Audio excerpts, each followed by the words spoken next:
Again, I am correct. And it's about both wars.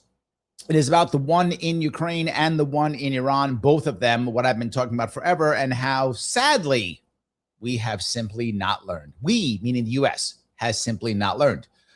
Our hubris, our jingoism has just shown that we don't need to learn. This is for the other people. And boy, has it made us pay the price.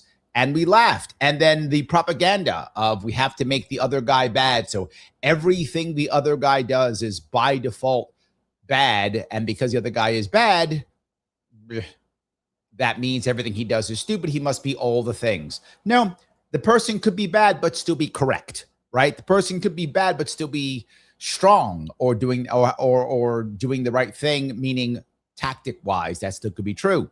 So the first thing I want to bring up here is, see if I can find this one. This is, if I could bring this piece up, hold on. This is from CNN talking about what North Korea learned. Now, if you remember, when North Korea first came up aboard, so many people who were propagandists against Putin were yelling, see how desperate Russia is. Russia's so desperate. Oh, they're getting crushed. The Ukraine's about to win. And I was like, that's insanely stupid. That's not true at all. The Koreans are loving life. This is exactly what they wanted. And I said purposely, this is years ago I said this, if I was Kim Jong-un, I will be begging to put troops into this war. I'd be begging to assist. I'd be begging to. And it's working. We've seen reports of more and more North Korean weapons that are being used now in recent attacks. I just want So North Korean weapons being used. The North Koreans are marching off to war singing. Does it look like people who don't want to be there? No, they're like, I'm getting paid more than I got paid when I was in North Korea. I'm getting fed better than when I was in North Korea. And all I got to do is go shoot some Ukrainians. And if you're North Korean, you're like, deal.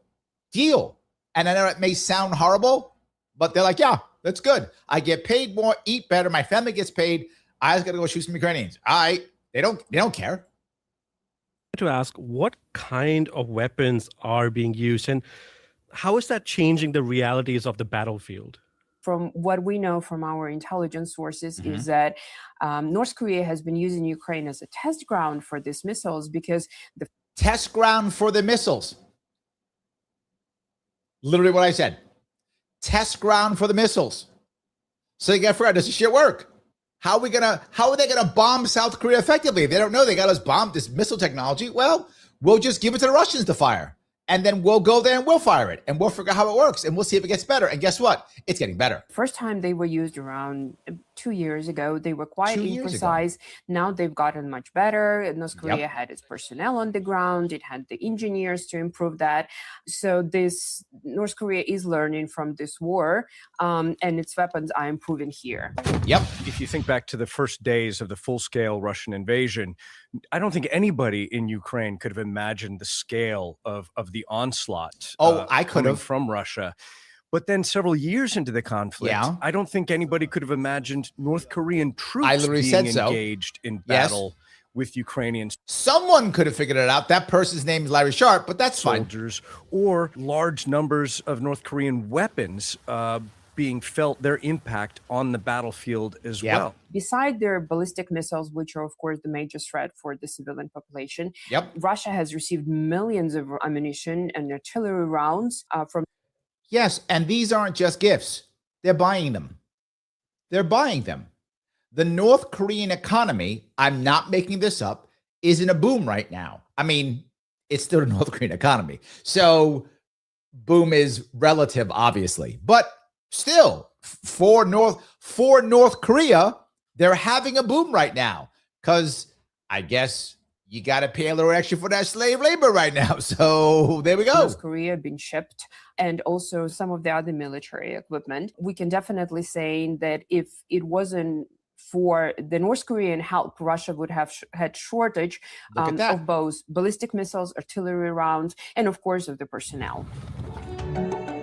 Look at that.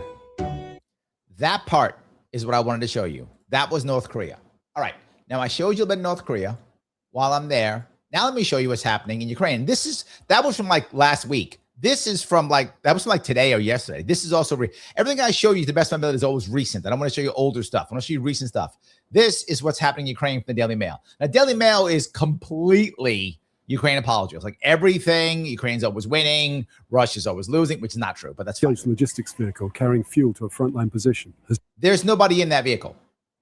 That is an unmanned ground vehicle. Yes, that's an unmanned ground vehicle.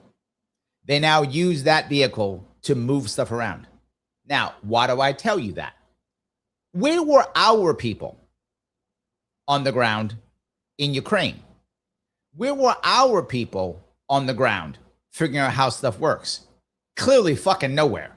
Otherwise, we wouldn't have gotten our ass kicked strategically, not tactically, strategically in Iran, because we'd have known better. We'd have fixed stuff. Right? We didn't. The Ukrainians have been using naval drones for years. We have hardly any of them. We have a couple, but hardly any. We still have aircraft carriers. We're still, as we speak, building aircraft carriers. We are building massive targets that eventually will just be reefs for fish. We're building it now for billions of dollars. We're still building battleships and F-47s and F-35s. Useless hunks of shit. We're still building them because the military industrial complex has to make them. We are totally obsolete and still we are building obsolescence. Why? Because generals got to get paid. That's why. Because military industrial complex got to get paid. That's why. The Turks, the freaking Turks, had the first drone carrier. It was going to be an aircraft carrier. And they went, that's stupid. Let's change it and make it a drone carrier. It is now operative. Yes, the Turks have a drone carrier. We don't. The Turks do. It's just been hit by a Russian FPV drone. The warhead's explosion ignited its cargo. This thing got hit by a drone. Still going. But somehow the vehicle plows on, leaving a trail of burning gasoline. Yep. Why doesn't the driver bail out? In this clip, shot at night, a Ukrainian assault vehicle armed with a Browning heavy machine gun engages Russian infantry in a village on the Zaporizhia front. That's an unmanned vehicle shooting Russians. After an exchange of fire, it forces them to take cover in a house, which is then destroyed by a bomb dropped from... So, ground drone of unmanned ground vehicle, UGV, has a machine gun, fires at the Russians. The Russians have to take cover in a house. Then the air drone, which they're coordinating, drops bombs and blows up the house. There's not a Ukrainian within a mile. Yeah. And we're going to take Karg Island? Are you high? Do we have this now? We don't. Sadly, we don't have this. A Vampire heavy attack drone. Aside from location, one significant factor links these two clips. Neither of the ground machines you've just seen, attacking or being attacked, were manned. Yes. That's to say, no human drivers or gunners were on board. None. Both were being... I told you this months ago. There are parts of the front in Ukraine that are being manned, the front line, by only drones. That's never existed before. That is the first time in the history of warfare, not the history of modern warfare, the history of warfare, where a front line has no infantry. That's never happened before. Remotely controlled by soldiers in positions which, if not completely safe, were much further from harm's way. Robotic combat is no longer sci-fi, but a fact of life on the Ukrainian front line. For better or worse, and we will come to worse later, direct human involvement in warfighting continues to diminish. And when you were a kid and you were playing video games, and your mom and dad said, you never amount to nothing. Well, you can be a murder machine. That's for sure. In this latest episode of Crossfire, if you see that right there, what you're looking at right now, the reason why we don't have these, this is going to sound silly, it's because they're cheap. I wish I was joking. It's because they're cheap. America is not about making effective weapons. America is about making expensive weapons. Being effective is irrelevant. You can tell that because we can't take the Straits of Hormuz. Trump is saying we have it. That's a fucking lie. We don't. It's not true at all. That's made up. We don't. We can't take the Straits of Hormuz. We can't stop the Yemenis. We can't stop the Houthis. So we can't do the job. This shit's cheap. There's no money to be made on this. This is literally 2 RPGs, rocket propelled grenades, and a machine gun. This cheap. Where's the money in this? I can't charge the government $10 billion for this, so we don't make it. Look at the rise and rise of the battlefield UGV. To better understand it firsthand. It's a machine gun with 2 RPGs. That's all it is. And it takes the place, in certain cases, enough of them, of infantry. We visit our old friends at 65th Brigade to see a killer known being put through its paces. This is the future of warfare. Look at that. It's a ground drone, a robot, which is armed with a light machine gun. Yep. And 2 rocket launchers. That's it. It's very simple. It's grossly simple. Yes, sir. You wouldn't want one of these gnomes on your front lawn. That's it. We will Done also deal. witness how a hungry dog can beat a state-of-the-art robot. The dog beat it, so isn't that great? But yeah. This is what we saw. That's the piece I wanted you to see.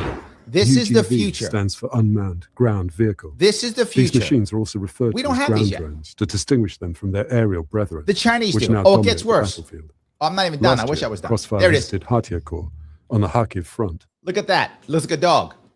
What country put that out? Was that North Korean? Was that Russian? Oh, no. No. Where do you think that comes from? America. This is American made, right? No. Chinese made. Yes. Chinese made. The Chinese are testing their robots in combat too. What are we doing? We're running out of rockets. I'm tired. I want to be very clear. I know I am trashing our military. I know I'm doing it right now, but I want to be very clear. And it's very important. I am not blaming our troops at all. For years, I have said we have shit officer corps. For years. And I say it openly and publicly. And many of you got mad at me when I said it. Not too bad.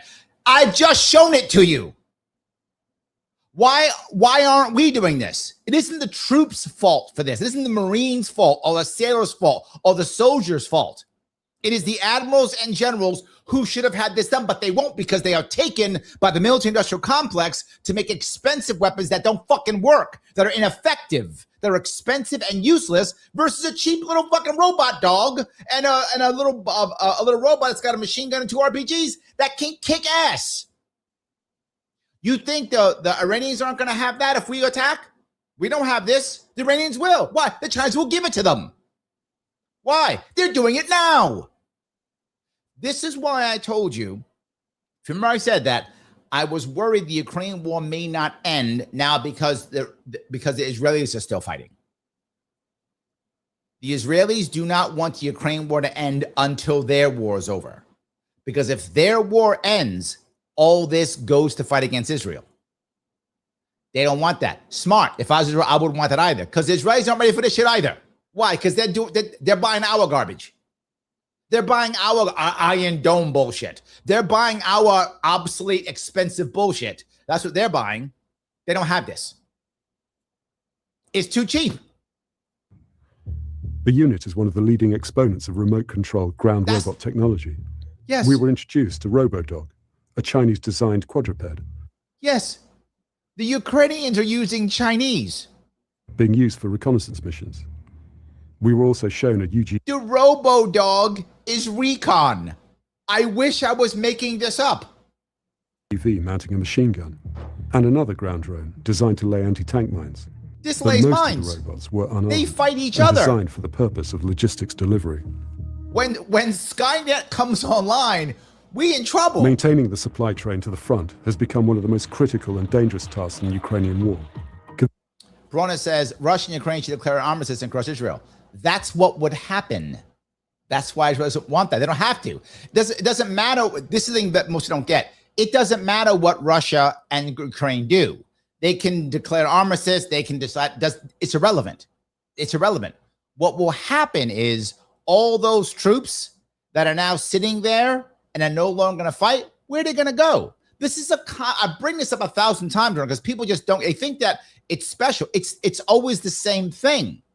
When you bring up a huge chunk of people, young men, particularly young men, a little bit older sometimes too, but a bunch of men who have been accustomed to war, who no longer fear violence, who no longer fear the front line, who are accustomed to an exciting and expensive lifestyle. They're going to go back and work at the gas station in Russia? No. They're going to go back and work at the marketing company in Kiev? No. They're going to go back to North Korea and go back to being a guard at the prison camp? No. They're going to go wherever the money is.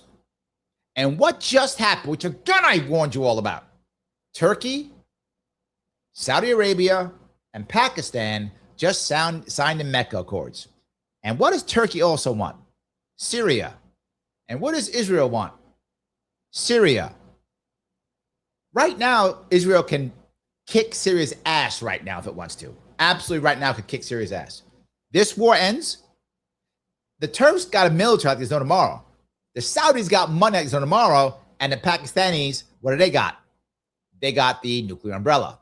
So when the Saudis go, hey, Turks, here's X billion dollars, hire a bunch of these Russians, North Koreans, and Ukrainians to go bring your drone warfare to Syria. Erdogan goes, I got you. Give me the cash. I got logistics. We're neighbors, literally neighbors. I'll just ship them over the border on a train. I'll bring them right over, which, again, on a train, right on in, because they're literally fucking neighbors. Bring them right on in. Whoop. And they go, Syria is Turkish. Done deal. Within what? 60 days? Maybe less. Done. That fast. Not a damn thing Israel could do. Not a damn thing. Lebanon, Israel's up. Completely out of Lebanon. Gone. Lebanon is free. Done. That's how fast it will work. They know that. That's why. So it's irrelevant what they do. Running be forward. Russia can just say whatever. The people are going to get up and go because the cash will be there. And the Saudis will ensure that it will happen. So yes. Conventional trucks with flesh and blood drivers are being hunted and destroyed in great numbers by attack. Hey, that's actually not true. They're trying to. Drones operating the so-called kill They're blowing zone, someone up, but it's not great. Which has expanded several dozen miles either side of the front line. Even traveling at speed, a 15-ton lorry is a sitting duck for a skilled drone pilot. So why would you use trucks if they're going to get blown up and people are going to die? Don't use a truck. Use drones. Fiber-optic-controlled attack drones can also wait in ambush on the highway surface, ready to launch at oncoming traffic. So since if they're seen they get shot at, the drones will simply just lay there, literally lay there on the street, and then with the camera up, and the operators will have several drones on their screens. And when they see move on the screen, go, oh, is that a good enough target? Drone comes up and attacks. So the drone just sits there. Either one. Depends. Over the last 18 months, the human and conventional... And there we go. This is how you're stopping drones now. Machine guns and shotguns in the back of vehicles.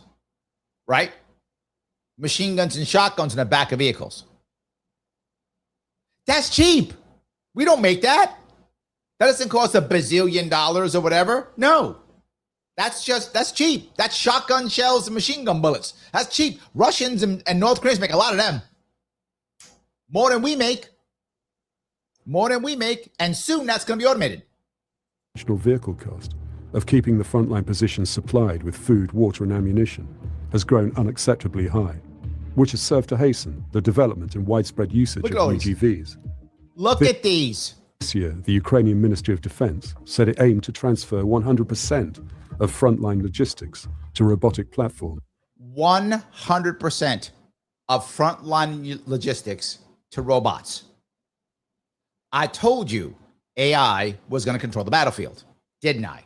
I told you this is the future, didn't I? People are like, that's okay, Larry, because we have the F-47. A huge piece of garbage, useless. The lorry drivers will be spared. Even so, remote-controlled electric motor-powered UGVs are not invulnerable to kamikaze drones. They fight each other. Here, along a short stretch of road behind the Zaporizhzhia front, we can see the wrecks of 4 not... This is now what they do. They keep sending them out because now it's drone on drone. Now, the next thing you're going to have to see is, and this has happened for, this has been happening again also for hundreds of years, centuries. There's recovery. What does that mean? All of these things here is they have to be able to recover them. One of the reasons why the Germans were able to do so well in North Africa is their recovery was amazing. They'd have a battle with the Brits. The battle, what happened, it might be a stalemate. X might win, Y might win. But at night, the Germans would come out and they'd recover all the vehicles faster and better than the Brits would. They had reconnaissance units out that would shoot the Brits. Skirmishers would shoot the Brits while the Germans were pulling the vehicles out. They'd bring the vehicles out. Why? Repair, parts, more vehicles. So now the Germans only had 200 tanks. Well, you lose 30 in a battle. Well, tomorrow they got 15 more because they were able to salvage 30 that got blown up into 15 that can actually work. So they kept having more. And the Brits were like, how do these Germans keep getting more? They keep getting more tanks. We blowing up 30. They took up. Well, because they kept recovering them. This is the issue that right now the Russians do better than the Ukrainians. Ukrainians are getting better. Now, here's the other problem. The Russians and Ukrainians use similar weapons. I mean, they use all Soviet era weapons, right? 7.62 millimeter rounds, 150 millimeter rounds, things like that. So if they grab this stuff, they can use it. But the Ukrainians have a mix of stuff. They've got some things that are American, some things that are German, some things that are French. Oh, shit. That's a problem. So, yeah. Out Ukrainian UGVs. They're even vulnerable to clever canines of the fur and teeth variety rather than robo-dogs. So, yes. So I brought this up because I just wanted to show you, I can end it here. The reason why I brought this up is because I've been complaining about this stuff since this war began. This is the future of warfare. We have dropped the ball. I'll give the Navy, some of their admirals, some credit. Some. And the Marine Corps got rid of its tanks years ago. The Marine Corps watched what happened in Ukraine and went, okay, that's that. So they literally got rid of it. They ended their, there's no more tanks in the Marine Corps. Because why? They're just big, they're big targets. In fact, he teases the tanks and says how they're useless. Maybe I will bring that piece back up. He talks about in this thing how they're useless, how they just sit in the woods. They don't come out anymore. They get blown up, right? The Russians now have an anti-drone tank, which is kind of effective, but not great yet. So yeah, that's where they're going. And the Navy has began building naval drones. They do have some naval drones. Nobody knows what we should do. But so they started something. That's about it. Guys, we need a better officer corps. We have to recognize what's happening in combat. Right now, we have a huge, obsolete military that is falling apart. We have to fix it. That's the issue. Let me grab a couple of these guys who've been popping back and forth. Joseph, thank you for $10, my friend. Larry, you've been predicting these new military realities forever. Yes. Anyone who's been paying attention, I've been saying this for years. I've been saying what the problems are for years. I've been saying how it's going to work for years. I've been saying what's going to happen. It's obvious if you understand military history, it is obvious. So yes, but people don't want to. Or we want to go, but we're the greatest, blah, blah, blah, and all that hoorah, jingoistic horse shit. I don't care about that because this means Marines die. This means sailors die. This means soldiers die. I would like them to not die. I would like them to be able to deal with this, have defense against this, and stop this. That's what I would like. D, thank you for the $10. AMA, Larry, can you explain to viewer that your team uploads memes on the Sharpe Way? People come to your comments thinking either you made the memes, even with the watermark, I think it's 100% your view. Okay. How do I explain this? I am responsible. I'll use that phrase. I am responsible for everything on my social media. To be clear, though, my social media is huge for me, meaning I have many of them. I have around 6 to 8, something like that. I forgot how many. Maybe 6 different Larry Sharpe medias, and maybe 6 or 8 Sharpe Way medias. I forgot how many. So something like 15 in that area, different platforms that we use in some way, shape, or form. Everything from Getter to TikTok to Facebook to YouTube, Twitter, Rumble, all of them. There is literally no way that I could possibly produce all of that, and no way that I could respond to all of that, and no way that I could be that creative to put it all up. So the team does the vast majority. Once in a while, I'll put something up, but it's minuscule in the compared to the amount of content that's put up. My job is the live content. this here is what I do daily. I put out the live content. The team finds memes, creates memes, chops up videos, finds videos, makes AI, creates things, often follows up. In fact, sometimes when the responses come out, sometimes the responses are me, sometimes they're not me. Sometimes the responses are actually part of my team. So it's not always me responding. So just so you're aware of that. So yeah, it is. I take responsibility for everything. If it sucks or if it's awesome, I take responsibility for both. But no, the team does it. So to be clear, I take responsibility. So you have never seen me ever, and you will never see me do it, where someone puts up a meme and I go, that was terrible, you're fired. In 9 years doing this, I started doing this in 2017. In 9 years of doing this and allowing my team the freedom to do what they feel is best when they do it, we have put up bad stuff. It has happened. And we probably will in the future. And people say things all the time like, Larry, that person should be fired. And I go fuck yourself. I'm not firing someone because you don't like what they put up. Not going to happen. Stop it. Not going to happen. I don't fire people for making a mistake when I'm the one trying to get them to make things happen. I want them to learn and keep going. If I thought they did something purposely to harm the group, I would fire them not because of a mistake, but because they purposely tried to harm the group. So far, no one on my team has ever purposely tried to harm the group. Therefore, I would never fire anybody, even make a mistake. Mistakes get made. What are you going to do? What are you going to do? I put out so much content so that you know who I am. Hopefully one day I'll become so damn popular that so many people will start attacking me and calling me names and saying horrible things about me. That is my hope. Yes, I'm not joking. When that time comes, when they start calling me horrible names and saying I'm doing terrible things, hopefully so many of you will have known me for so long, you'll be like, yeah, that's not true. And what also happens often is when a bad meme comes out, many times people respond and go, wait a minute, Larry, is that you? Did you do that? I'm like, oh, that was a mistake. Shouldn't have gone out. We pull it down. Sometimes we don't pull it down. We just edit and go, sorry, guys. I don't want to pull it down because I don't want to act like it didn't happen. But I'll then sometimes explain and edit. Here's why it wasn't good. Sorry, we shouldn't have done that. That does happen sometimes too. So we are human. We just keep going. The team is very good and loyal, so I'm very happy about that. So I hope that's what you wanted. I'm not sure if I gave you the right answer, D. I hope I did. So, all right. I covered that aspect. All right. Keep going down here if I could. I'll grab some more of these comments if I can. All righty. I'm going to try to get as many as AMA. I'm trying to get as many as I can. Mike Vosenhouse. Trump just announced a new plan for farmers that removes federal regulation. Sounds a ton like your plan for New York State. Did Trump admin steal your idea? Did they call you for it?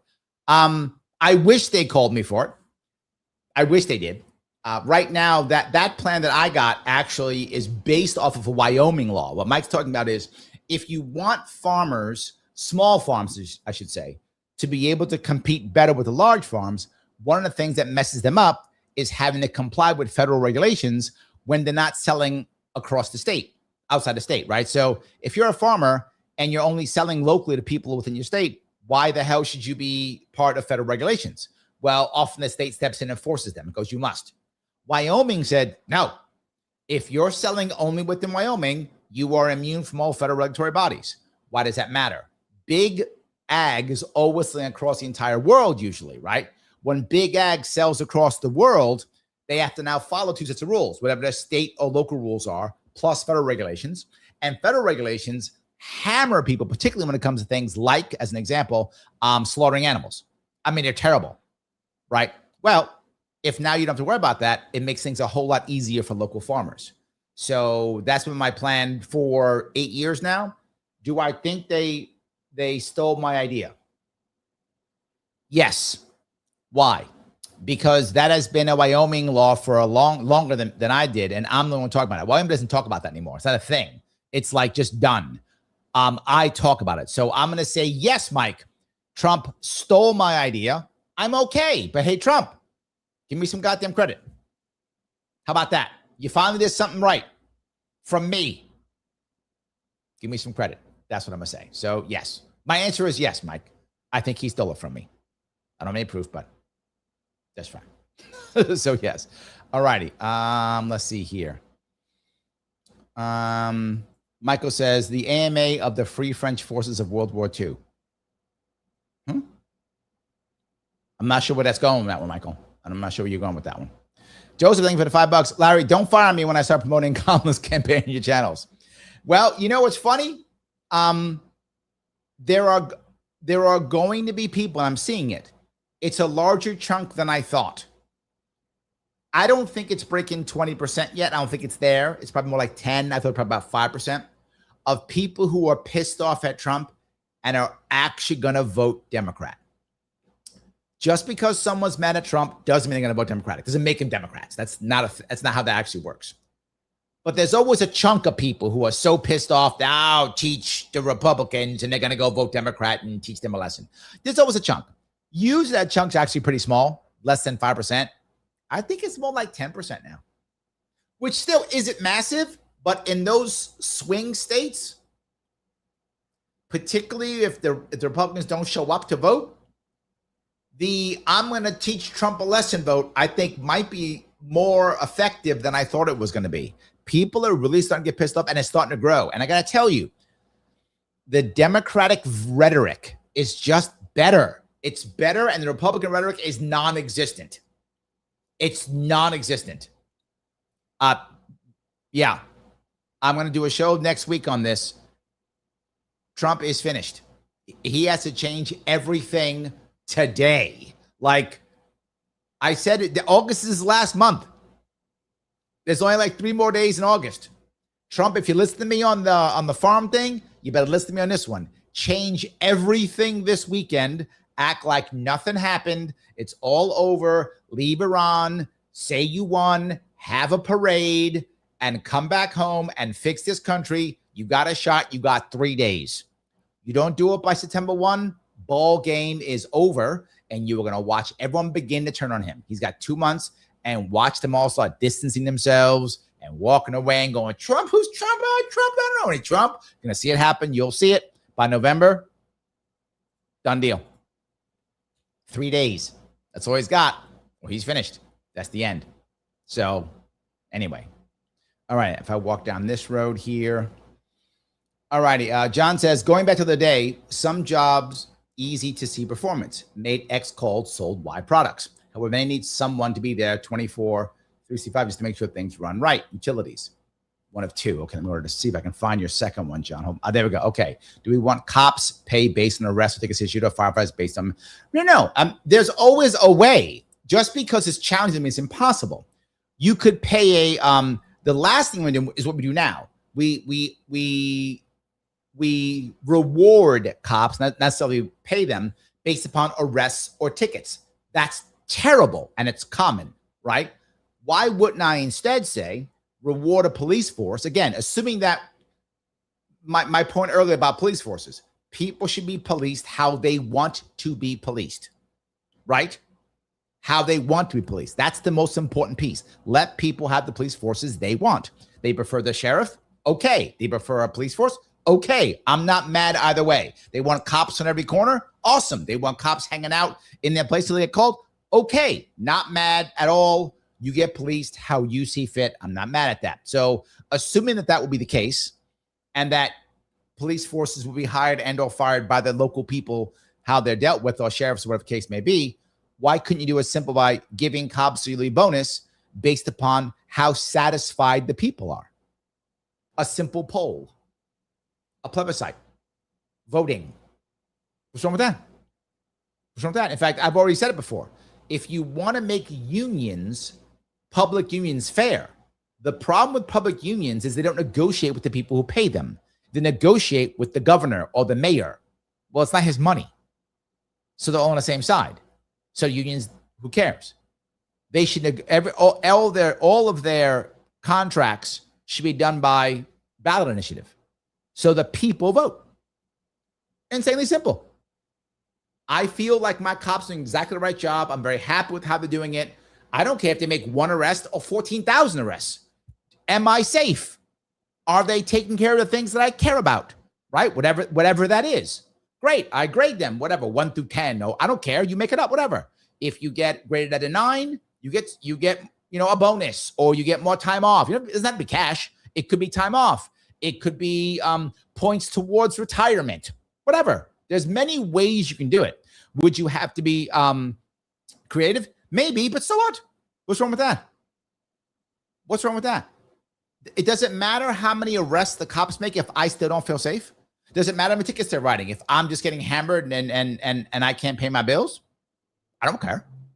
Maybe I would prefer my cops to not write tickets, but show up and be on the corner to stop people from speeding. Maybe I prefer that. Again, no judgment. That's what you want.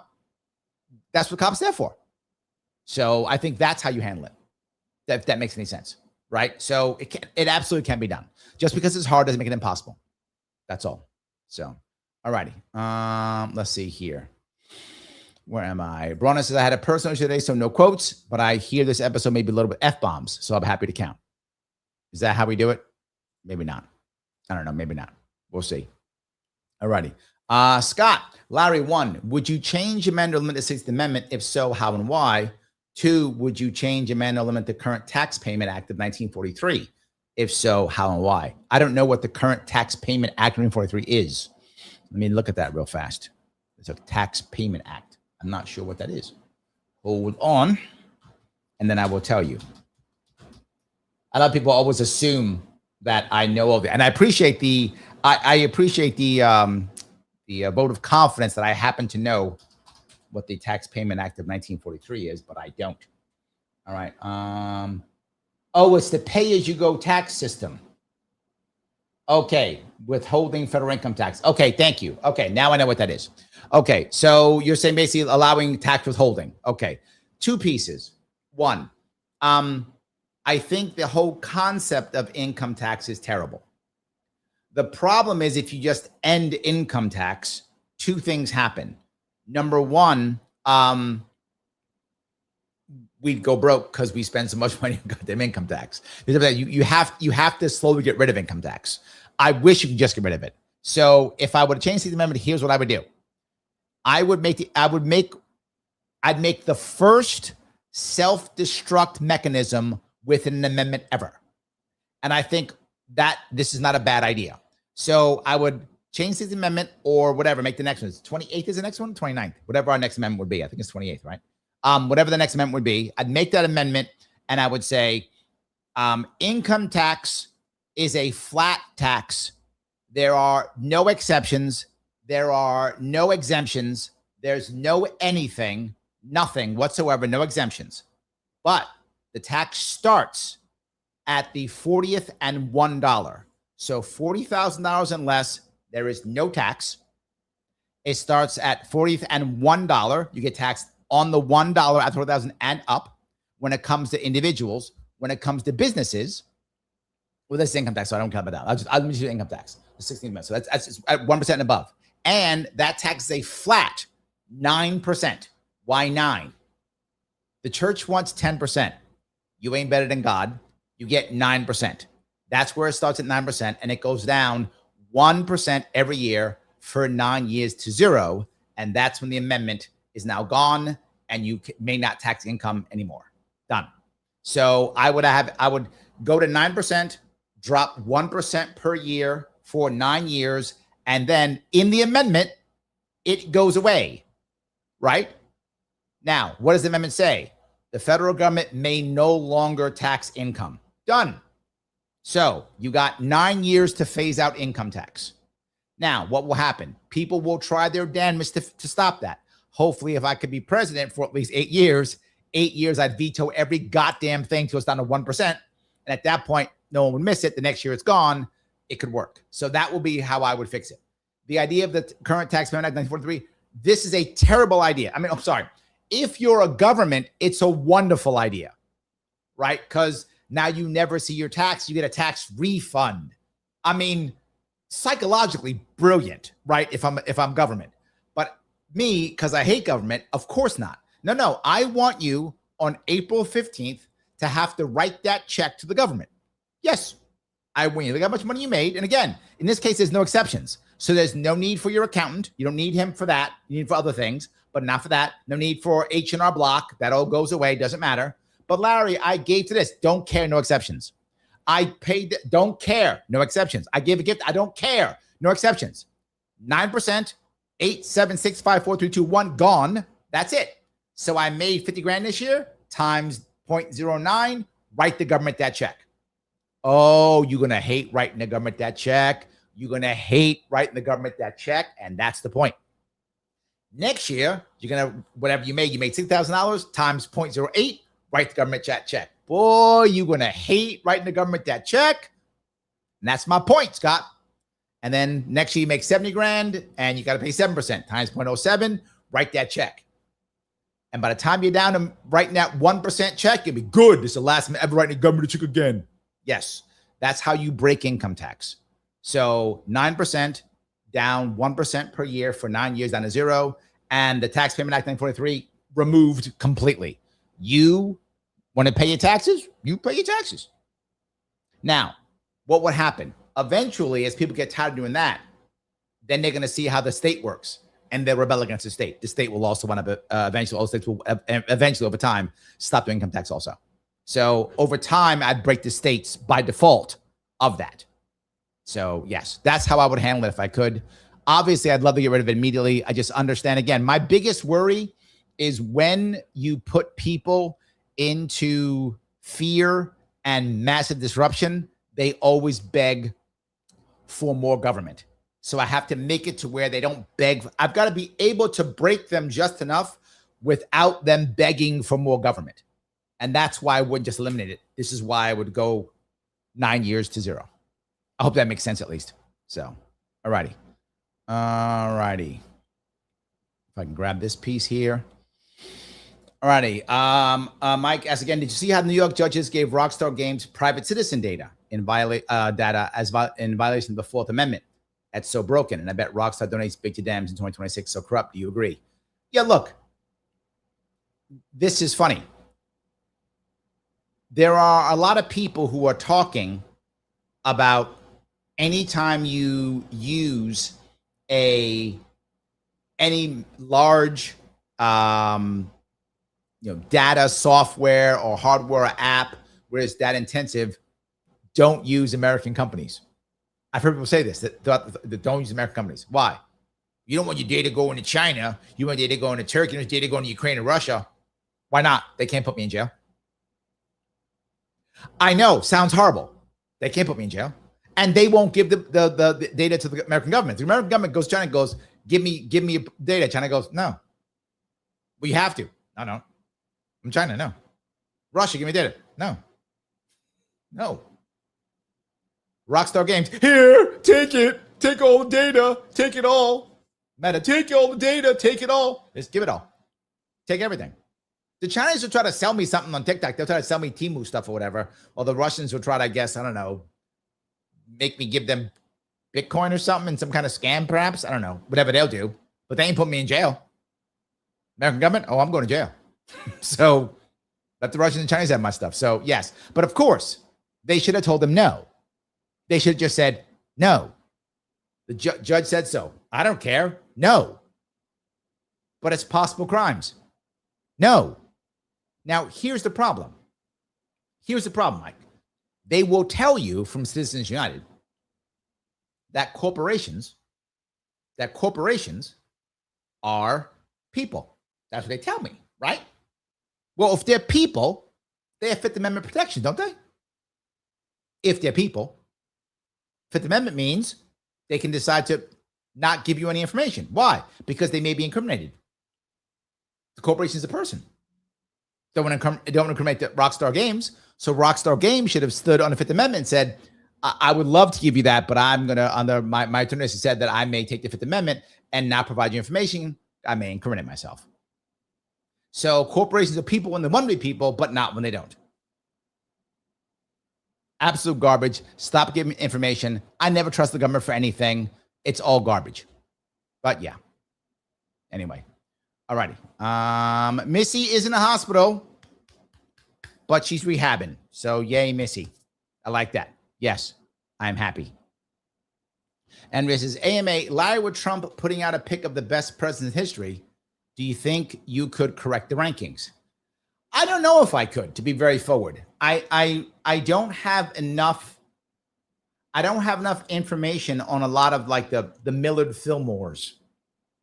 I don't have enough information that I probably could over time if I spent the time and energy doing it, going through their history. But I'm not like a presidential historian guy. I just know the ones that really suck really badly. Those I know. So yeah, of course he's wrong. I mean, of course he's wrong. That's fine. But no, I probably couldn't. I okay. I couldn't do it off the top of my head. I would have to do a bunch of homework. Then I could probably do it. So, but I do like the idea of kind of grading them. The problem is, if you grade them, do you grade them based upon, today, or do you grade them based upon where they are? And I always say you want to judge people based upon their peer group, based upon the contemporaries, right? I think that's the key. You have to grade them based upon that. And also what they were up against, right? What they were up against also, all those things. So I don't think my grade would be the same as most people's. Most people grade them based upon today, and I don't do that. So I guess I could try. Is that worth me doing? Should I spend some time doing that, Andrea? Put it out? Maybe I should. Maybe I should do that.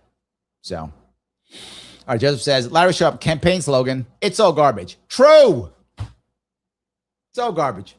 Love it. That's the best campaign slogan. It's all garbage. Yes. Michael says, AMA, we should make drone craft carriers, drone aircraft, drone ships, drone tanks. Yes, that's the future. We already see it. I just showed you a video, Michael, of drones working together with AI against Russian soldiers. Well, there's another part. I didn't show you that part. I can show that if you want. There's a part where it's drone on drone. Ground drones blowing up air drones. That's also happening right now. It's already there. And I've been saying it forever. Now, to be forward, there will always have to be some type of ground troops. That will have to exist. But if you look how I'm doing it now, I was telling Mike about this years ago, and he was surprised because Mike and I are both Marines. And, when we were in the Marine Corps in the 80s, if you're going to assault a town, a small town, we're told that's a full company of Marines. That's 100 or so Marines to assault a town, right? If in a small village, maybe it's a platoon, right? But that's 40 Marines, right? So it's 40 Marines in a large one, it's a company. If it's a large city, we're talking a battalion or more, right? When we went to Bay City with thousands of Marines, right? Just thousands going to in these towns and these cities. Even small towns in Vietnam, it was at least a platoon, right? Which is about 40 men, give or take, at least, if not more than that, right? Sometimes an entire company, 120, 130 men all going in to take this area. They assault towns now in groups of 2. I'm not joking. Because anything else gets blown up by drones. They go in with groups of 2.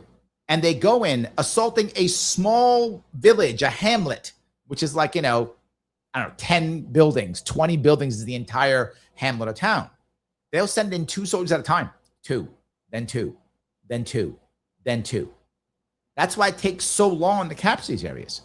And now once they send them in, they got to send more people in after that. And because they have to feed them and have them water and have ammunition. And now drones will often support that. So this is what I'm saying. In the future is going to be basically troops set up like Iron Man, right? Not Iron Man, but like that. Individual Marines or soldiers in some form of exoskeleton suit, similar to the book, not the movie, the book Starship Troopers, where one soldier actually can control huge amounts of area because the soldier's suit itself also connects to drones. So the soldier also will have drones and anti-drone warfare within the exoskeleton. That is the future. They've been working on exoskeletons for years, right? For years. So eventually that's what it will be. And the idea of a fire team when I was in, when Mike was in, was 4 people in a fire team. A crew was maybe 5 in the Army, right? That's not going to have 2. 2-man integrity. And it will always say 2-man integrity. 2-man integrity, that's what it will always be. So it'll be 2 people. It's actually called 2-man integrity. So each one keeps each other one clear. And that'll be the new group. That'll be new fire. Squads will be like 7 people, like 3 2-person fire teams and a squad leader. That will be the future. And those 7 people will capture a village or a town. That's the future. Filled with drone carriers, drone tanks, drone everything all around it. But there will always be at least one there. If you remember, there was something similar, if you remember, in the movie Aliens, where the captain was, in that movie, was behind in a center and was able to give orders to everyone like that. That would be the future, except the lieutenant or captain will be in an area further back, talking to the individual sergeants and troops on the ground, who will also be talking to drones and drone operators. That's how that will eventually work. That's the future of warfare. So anyway, and we already see it already. Griffith says, feels like World War II already. The world is reshaping in many ways and it's bound to escalate. Yep. I think that's accurate. I would agree. I hope I answered your question, by the way. So, and by the way, I've been saying this forever. So, yes. Okay. John says, Larry, you are wrong. Our government would pay any price for weapons. In theory, right? But in practice, how do you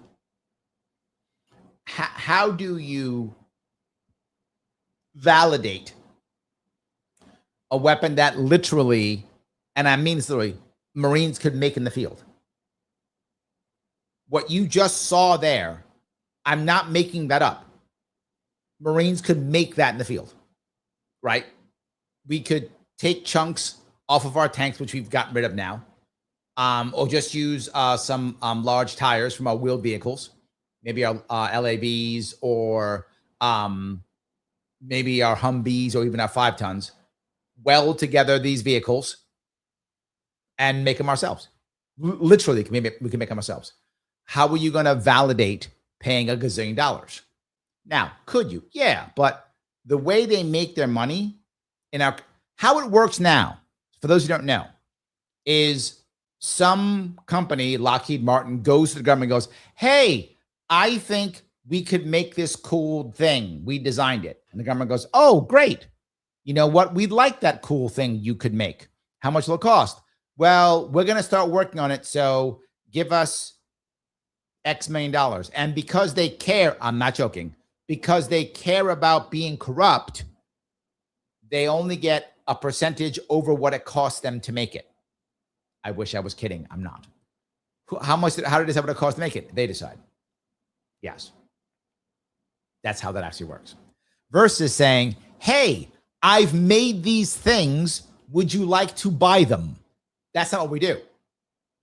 So we pay, you and me, taxpayers, and of course, Money Machine Go Burr, debt, we pay them to figure out how to make the thing. That's literally how it works.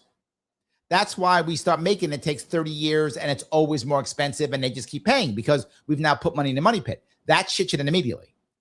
What I would say is, do you have the thing? No. Come back when you have it. Well, how are we going to make it? What do you mean how are you going to make it? Well, you got to pay us to make it. No, I don't. Make it. That's called the free market. Make it. If it's worth a shit, we'll buy it. If not, good luck. They don't do that. And if that was supposed to be so, be fair. I know it's insanely dumb, but that's actually the rules right now. And so the rules have to end. None of that shit at all. Now, that's why there's no competition. There's no competition. That's why you can't make this stuff. See, if you just said, make these cool drone fighting machines and the government would buy them, people would go make the cool drone fighting machines and the government would buy them. But they don't. They say, hey, Trump, since you're the 47th president, we'll make the F-47 fighter named after you. And it could have all these cool things and just start paying us. And Trump goes, okay, and starts giving them money. That's how that actually works. So you have to change that piece too. So lots of stuff to change. So yeah. All right. Okay, hold on. Phil just sent me something. Hold on. Phil just sent me something. I got to do this for, hold on. This is, I think, to make, this is to make you happy, Joseph. This is to make you happy. So I think Phil's trying to make you happy, and I hope it will. Yes, indeed. Politics. It's all garbage. True. I'm now a sanitation worker. All good. I like it. Caution. Frequent stops. True. Also true. All accurate. All accurate. AI is amazing. Joe, thank you for the $5. Just walk away from Larry's Mad Max Drone War Marines. Yes, you should. When you see this happen, yes. Yes. Absolutely true. Hold on, see if I can find something. Hold on.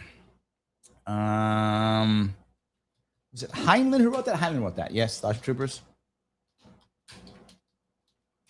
Yeah. All right. The actual book, not the movie. Yeah. All right. There's the, and that actually was a game. One of the first games I bought from Avalon Hill was the game called Starship Troopers.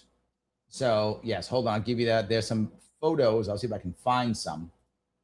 And Starship Troopers was written, what? 60s? Was it written in the 60s? Is that when it was written? I don't remember. Hold on. Let me show you a piece. This is a picture, I think, from the front of the book or from a part of the book here that shows you what I'm talking about. And there we go. See, so it's almost like an Iron Man suit. It's an exoskeleton, if you can see it. So, and see if I can find one more. This one is, there we go. Another one. That's like the rocket packs and stuff. That's what was, and it's called mobile infantry.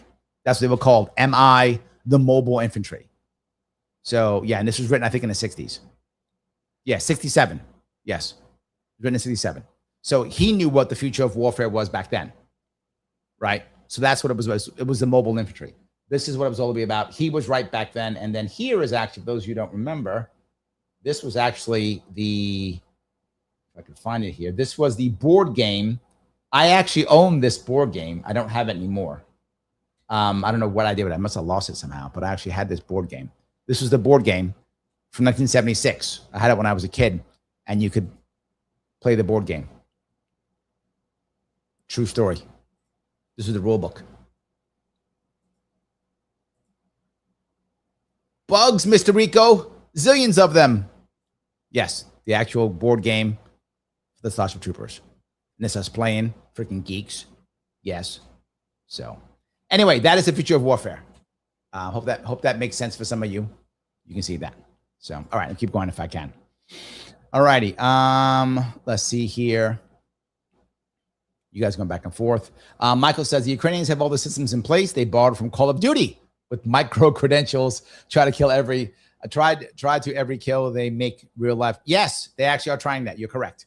Call of Duty players are actually doing relatively well right now. You're not wrong. Looking over on Rumble, JJ says, AMA, as someone who served in the military, did you ever get to touch classified files, items, technology? Of course, don't break any NDAs. Yes, I did actually. I was in intelligence for my last part, and I was also a surveyor.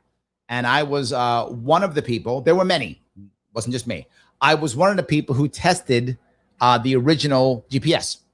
This is a true story. When I had it, it was a big green box, about this big, plastic box that you held over your shoulder, and you would hold up. It had to get 4 satellites, and it had a little readout at the front that was just numbers. That's all it was. And so we were testing it. So I tested it in 2 ways. I was a surveyor, so we had to go find survey points. And literally we did this in the jungles of the Philippines, in the jungles of Okinawa, and in the mountains of South Korea by the DMZ. So we try to find these. We would literally go out, not using compasses at all. No compass, no map, just the GPS. And me and 2 other guys, 1 fire team, so 3 of us total. Well, survey team, 3 of us total. 2 or 3 of us. 2 or 3. I think it was 3 of us now. I'm trying to remember. Might have been 2 of us. I think it was 3 of us. Always at least 2 man integrity at least. So we all go out just using the GPS, following what it says. They had a little arrow with a way to go and say, stop. We're looking around for the survey point. And that damn thing was within 1 meter every single time. That thing was fucking amazing. We were blown away by it. We're like, damn. No map spotting. No, and this is the 80s. So I learned how to navigate through the jungles and the mountains and the woods with literally a compass.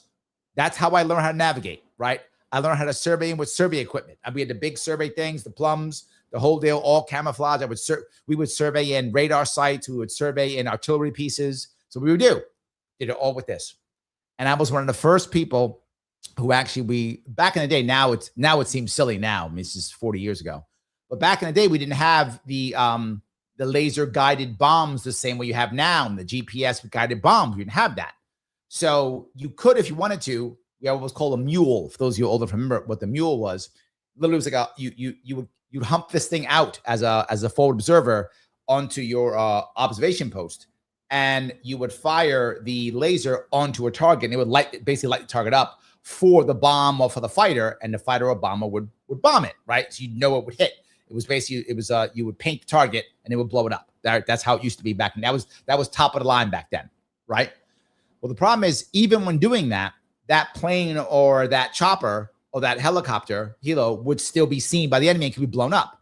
So the safest way of doing it was actually having them drop the bomb when the bomber is so high that it can't be hit by flak or anti-aircraft. How do you do that? We used to put in radar teams. Radar would find the target in the area, and then the radar with radio would literally radio the bomber, drop the bomb now. While the guy's coming, the computer figures out when to do it, bomb drops and falls and hits the target. Well, I actually surveyed in the radar system with only a GPS and a map spot, and we dropped the bomb. Landed perfectly.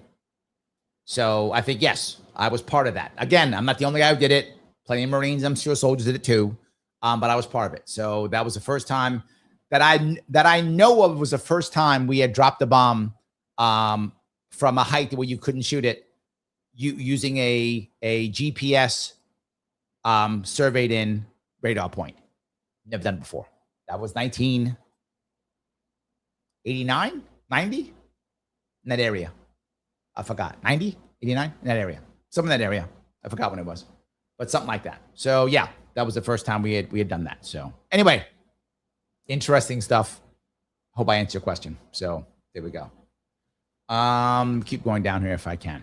And now, of course, it's all useless because now it's all done through AI and stuff, but it was cool then. So yeah. All righty. Where am I? Andrew says, sorry I'm late, Governor Sharpe. It's okay. You are forgiven. No worries. No worries at all. Okay. Robin says, I'm a newbie here, or Liz, I'm sorry. Robin's what I see, so I don't always call you Liz. Depends when I remember. I'm a newbie here, but learning definitely, Larry definitely has a really big picture view of the world. True. True. I'm paying attention. I pay attention. Yes. Andrea says, Robin, I found Larry during the lockdowns. He completely opened my eyes.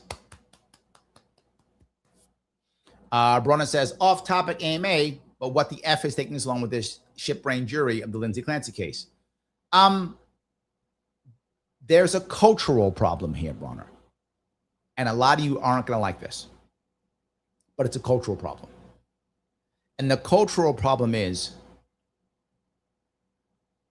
she's still a victim in many people's eyes. That's the cultural problem. And be very forward. She murdered her children.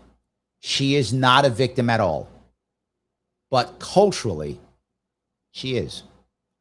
This is a problem with our culture, which is why you hear me talk about culture so much. It is so important. Culture matters. Emotions matter. If you've watched the response from far too many women that are like, I'm Lindsay too, and I feel it too, and they're crying on their TikToks, or they're crying on their YouTube videos, and I feel it too. And they're proud to say that they stand with a woman. I almost say a person, but she's a victim because she's a woman. This is gender. This is because of she's a woman. This is why it is, which is their cultural. This is a man. This is a man. He pleads. He has a plea deal to avoid the death penalty. If it's not Lindsay, if it's Louis Clancy, he plea bargains to avoid death penalty. That's what this isn't even a trial. This is a plea bargain to avoid a death penalty. If it's a man, it's a woman. And I know, oh, Larry, you're sexist. I don't give a shit what you call me. You know it's true. This is a cultural problem. This person murdered her children. She should in no way, shape, or form be a victim. But, Bronner, sadly, she is. I can hate that. I can be mad at that. I can think it's crappy. And I do all those things. It is still true. And that sucks. She's a victim because our culture says so. So there are people on that jury going, but could you have, it was her fault? There are literally people saying it wasn't her, it was the husband, and there is no evidence of it being the husband. Zero. He wasn't arrested. He wasn't even questioned. He physically wasn't there, and there's evidence, physical evidence, that he wasn't there. It could not have been him. And there are people saying it was him.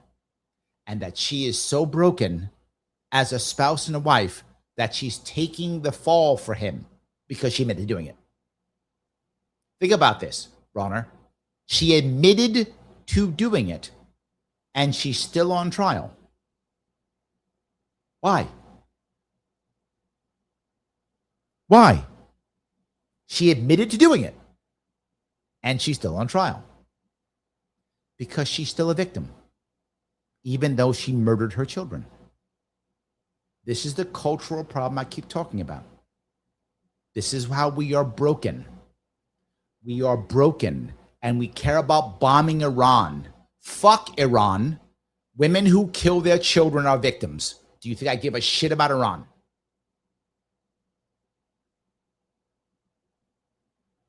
Exhibit A, B, and C right here.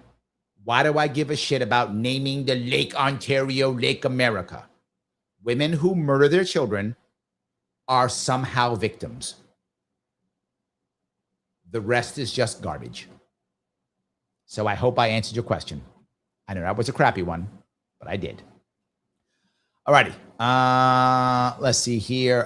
Joseph says, yes, most libertarians were solid on lockdowns. Man, it's true. Most were. Not all were, but you're right. Most were. Yes. Andrea says, Larry cannot be everywhere and has team to help. Yes, it's true. We have our team meetings on Mondays. This is true. Yes. Absolutely true. D said this is specifically for the Sharpe Way memes. Yes. The Sharpe, I pick almost no Sharpe Way memes. It is once in a maybe once in 6 months, I'll like something and put it up. It's very rare. It does happen sometimes, but it's very rare that I put this up. It's very rare, but once in a while. So yes, the content team puts up is fab. We are rocking and rolling. It's true. We do good. We do a good job. Yes, I can't. Yeah, absolutely. So, all right. Andrew says the live content super engaged. That's my goal. That's what I do. That's my job is this. That's my job. Yes. Borna says Larry's team, specifically D, Missy, and Phil, have been a true blessing for me. I love you guys, gals, for all your help and support. Yes. Christopher says, Larry, people call you a grifter, but that's the worst part of it all. Most respect what you're doing. Oh, I appreciate that. I wish I was a grifter. I'm waiting for the checks to come. If I'm a grifter, Christopher, I'm the worst grifter of them all. I suck at grifting. I should stop. So yeah. So yeah, there we go. All righty. I think we covered that piece already. Andrew says, can I post my memes on behalf of the campaign with the word? Let the team know. If you got good stuff, I'm on. Andrew says, AMA, I honestly hate myself for asking, but respond how you will. How do we, the people, get through the next recession? Or what may be the next recession like crisis? My hope is we get through the next recession by falling back to family and community. I bring it up all the time. I hope that will be the answer. People are falling back now by default because they have no choice, which is a terrible reason to do it, right? I'm not mad if you live with your mom or your dad or your cousin or your sister or your brother. It's fine. It happens. I'm bothered by the number of people who have no choice, right? There's many reasons to go back where you have someone has an illness, someone is sick, you want to take care of them, you miss your family, you get divorced. Happens all the time, right? But too many people are going back just because they can't afford it. And again, that also happens to people. It's just too much. Now it's like the only reason, that the biggest reason why people do it now. Now, okay, here's the issue. When we go back, can we reconnect? If we're going to survive and get this recession, we will have to fall back on each other and support each other and help each other, and family will have to stand up. That's challenging. We are not accustomed to that. We are accustomed to each person going off, doing their own thing, and not supporting each other. No, that's my brother and I don't talk to him. That's my nephew and he's doing his own thing. That's my niece and she's overdoing her own thing. Versus, no, we're all family. Let's help each other. I hope that's how we do it. And sadly, because we can't afford it. We can't afford it. You're seeing it everywhere. People are pulling back on spending in all ways, shapes, and forms. People are pulling back on spending. You're seeing it. So, yeah. All right. Andrew says, bring back local butcheries. Yeah, you can't now. You know that, Andrea. You've hit it perfectly. Yes. You have it perfectly. You have to. So, yes. All righty. Let's see here. Brana, another off-topic AMA. Seeing states and communities fighting back and succeeding on stopping data centers on public lands doesn't open the door for eminent domain. Of course. And this is my issue. I do not believe we should stop. I think we should have people, as I've said 1,000 times, individual people owning these spaces. Then we don't care anymore. Otherwise, government will own it, and government will just use eminent domain or its security or national security or to stop terrorism or whatever story they'll make up. As the saying goes, if you allow the government to break the law for an emergency, the government will always find emergencies so it can break the law. So, yeah, you're correct. And I can't stand it. So let's stop pretending AI is going away. It's not. Let's instead give the power to the people, and then we don't care. Phil, AMA, you need to help George Washington. You can bring a backpack full of stuff to help fight the lobster backs. What are you bringing? I get a backpack.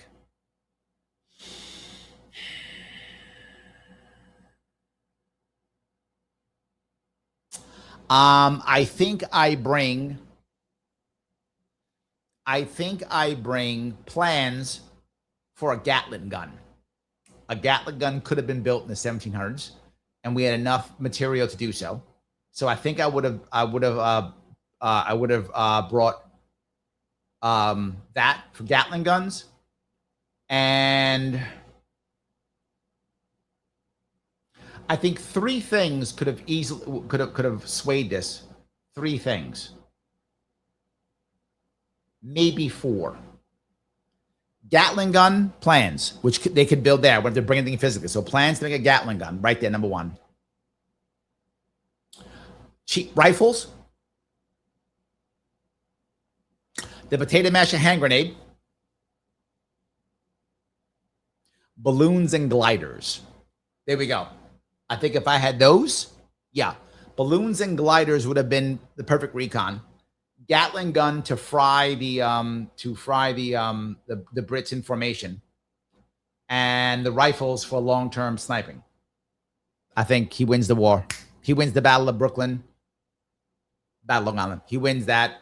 New York doesn't fall. Yeah, I think he wins almost every battle with those because you could have built them relatively easily. So yeah, I think that's what I would say. Those plans would be pretty much there.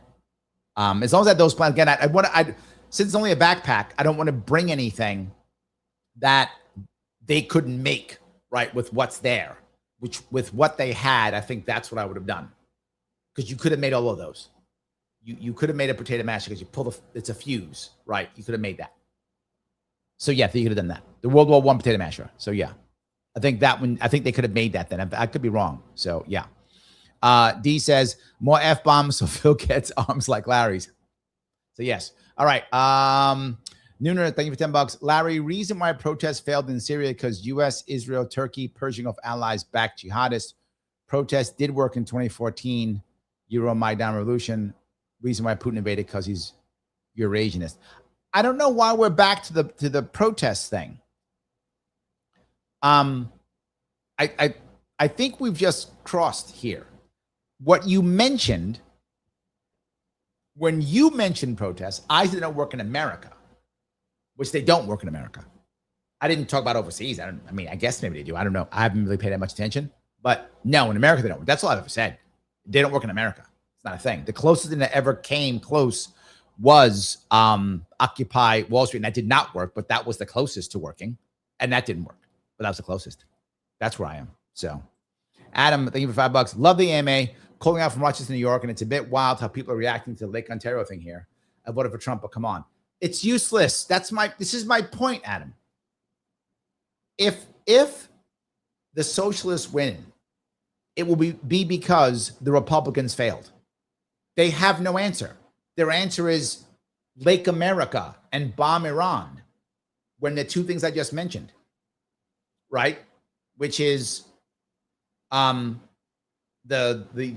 Clancy verdict, which isn't coming out now. They're waiting till Monday, and we can't pay our bills. And you care about bombing Iran and Lake America. No wonder Mamdani's popular. No wonder he is. He's talking about real shit. No wonder El Sayed is doing so good in Wisconsin. He's talking about problems we care about. No one gives a shit about Lake America. Or what's he talking about? You know, the rally he's going to have in Texas, which is going to be a goddamn joke. Or building out his bunker he's building out. Nobody cares. This is stuff nobody cares. It's just terrible. I agree. He's dropping the ball. So, all righty. Liz says, Larry, what could you offer to help libertarian candidates thrive here in my neck of the woods? They need help. By the way, if you ever come here, I don't care if it's in it's El Calaca. I don't know what that is. El Calaca. I'll show up. I don't know, right? This is the thing that I've been trying to explain to people, which they don't get. Popularity is what matters. If I can't become popular, it doesn't matter. What can I give them? Nothing. If I get on the ballot and I'm trying to get people helping on the ballot and they just keep blowing me off, they go, yeah, I'm going to help. Then they don't. Yeah, I'm gonna. Then they don't. Oh, yeah, wait. They think we have time. We don't. They think we do.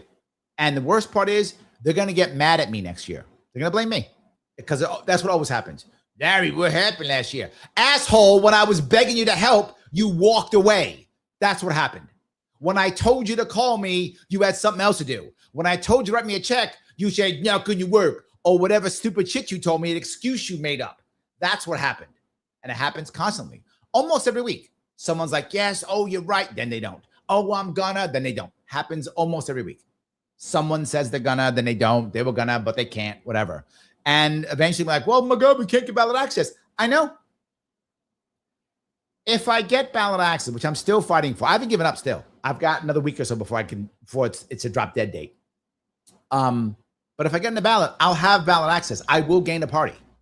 Once I have a party, I have leverage. Once I have leverage, I can help. But people just, I'm happy that the Joe Kents and the MTGs and the Thomas Masseys are talking about ballot access. I am. I can't tell you how happy I am if they're talking about it. I'm glad they are. But even they're just not taking it seriously enough. So, yeah. I might head out to the Libertarian Party in Montana if they invite me again. They invited me, so I showed up. If they invite me, I'll probably come again. So there we go. That's how I'll come. So, all right, Ron says the AMA's on fire tonight. Oh, I'm glad. I like it. All good. All righty.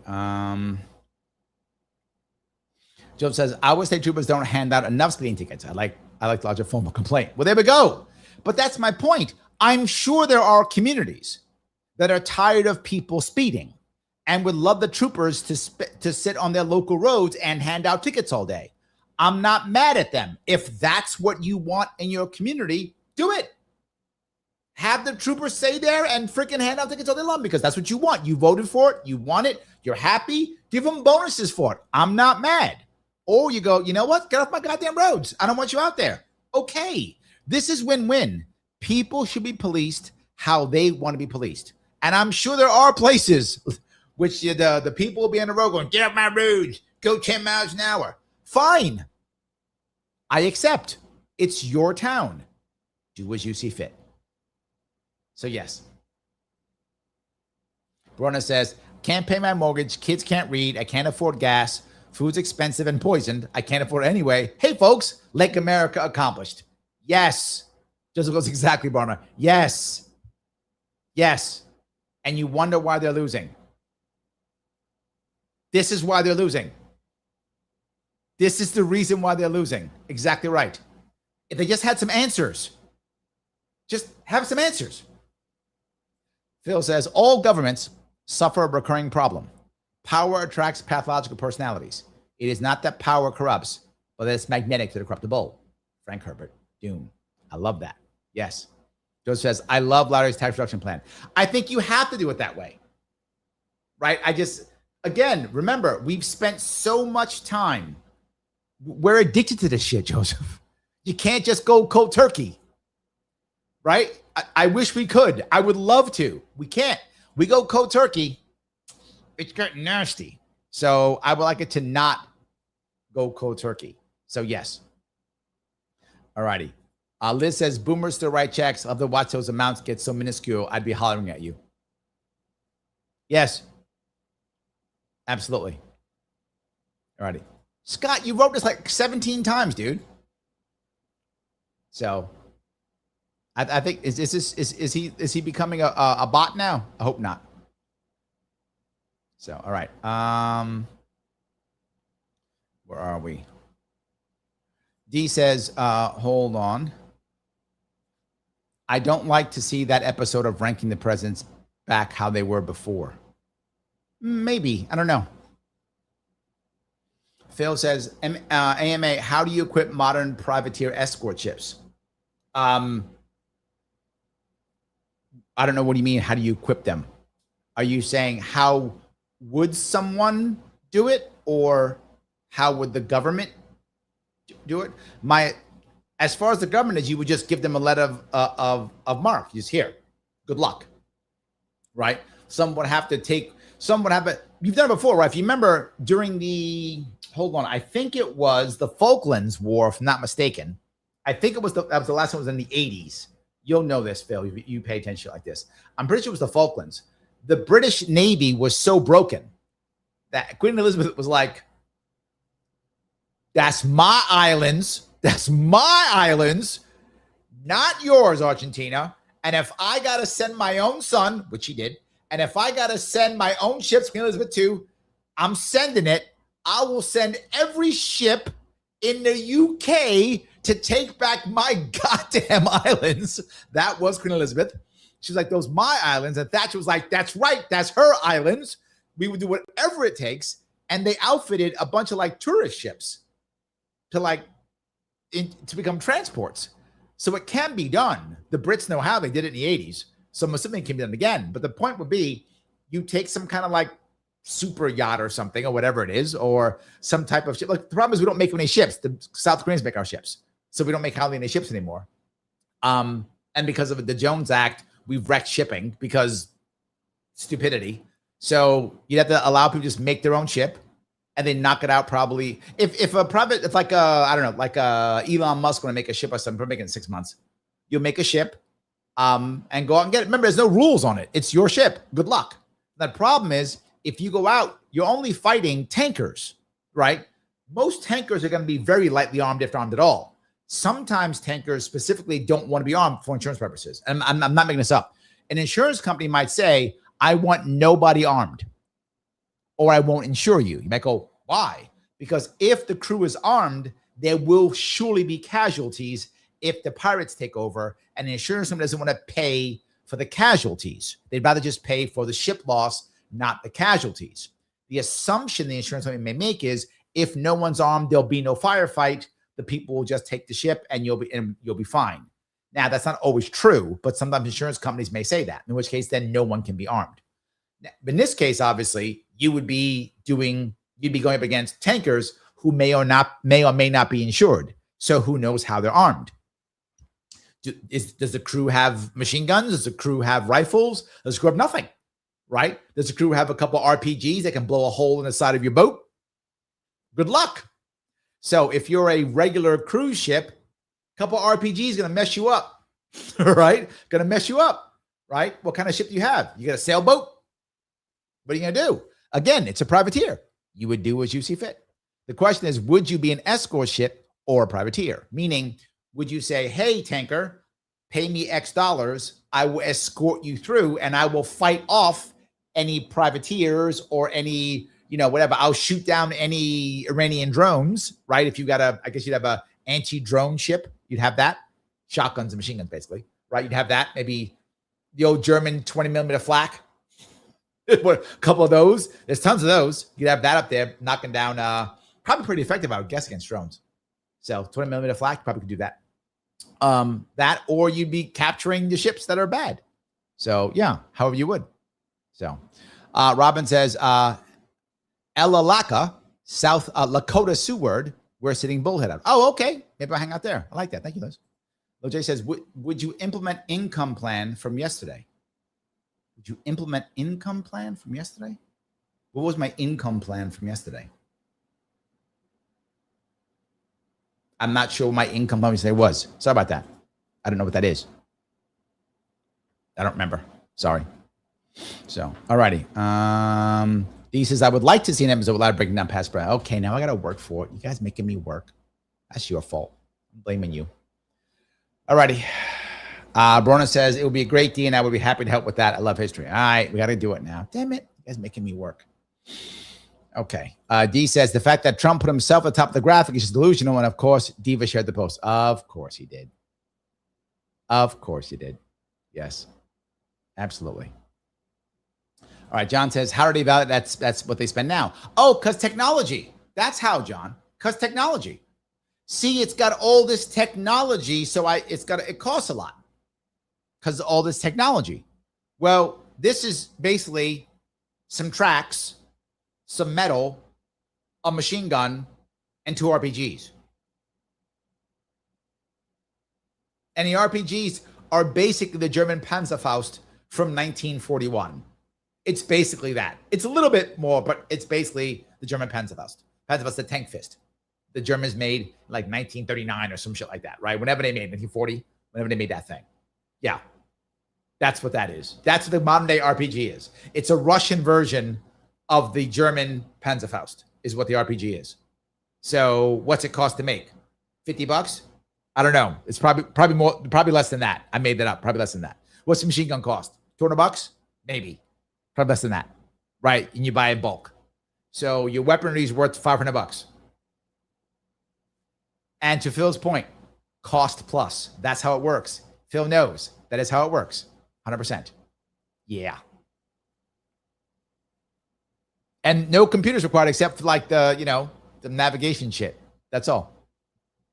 That's all. Boron says the government would buy them from the stolen funds. That's true. All right. Got that one already. Got that one. This is an exoskeleton. True. Yep. All right. Phil says Larry has big firearms because he has a grip on current affairs. True. Yes. All right. He means forearms. But I don't mind. It's all fine. Firearms fine too. I don't mind. Okay. Let's see here. We'll go there. Adirondack says Larry and crew stalking through the jungle. Green boys say green boxes. Yes. That kind of what happened because you have to get 4. This is back in the 80s. There weren't that many satellites up. We sometimes have to wait, Adirondack. We have to wait until we got 4 satellites. It couldn't work off 1. You had to get 4. Sometimes there'd only be 3 up there at the time that were flying around. There weren't that many. Remember, this is the late 80s. Yeah. D says, AMA, what are your 3 favorite spices or herbs you like when you like to use when cooking? Number 1 is salt. I do love salt. I love my salt. But I also like oregano a lot. Salt and oregano are probably my 2 favorites. Salt and oregano. Third one, there's several. I like white pepper because white pepper is very spicy. I like white pepper. And I use it in spaghetti sauce. I'll also use it in almost any type of sauce. I'll put white pepper in to make it spicier. So I like that. I'll also put white pepper sometimes on pork. I use adobo. Sometimes adobo spice. I like that, but I think I'm gonna go with white pepper. So white pepper, oregano, salt. There we go. Those are my 3. So that's what I prefer. And I do cook a lot. My daughters do also. Oh, we rarely eat out. My family eats out, I mean, maybe once every 2 months. That's how rare we eat out. We cook almost every meal. So, yeah. So Phil gave me another one. Hold on. What's Phil give me? Oh, I became a Somali pirate. All right. I went from being a sanitation worker. Now I'm a Somali pirate. Okay, hold on. I'm the captain now. It's true. It's true. I'm the captain now. I'm a Somali pirate now. I don't know when I became a Somali pirate, but what are you gonna do? It is what it is. It is what it is. All righty. Where am I? Mike says Clancy's evil and there's a death penalty. The left have warp room and it's insane. I wish you were wrong, Mike, but you were 100% right. You are right. Joe says, Larry, paying attention on many fronts. Yes. Vernon says that F that. She's no victim. Culture sucks ass these days. True. Liz says crazy liberal women, culture, oil and water for the same people. Yes, you're not wrong. Look, it's a point where if it's not already, it will soon be, if it isn't now. Most women over 40 who would self-identify as liberal are on some form of drug for mental illness. I'm not joking. It's more and more. They're unhappy. They're in trouble. Society is destroying them. They're being destroyed and they're blaming everyone else. And I said it before and people get mad at me. I don't care. It is still true.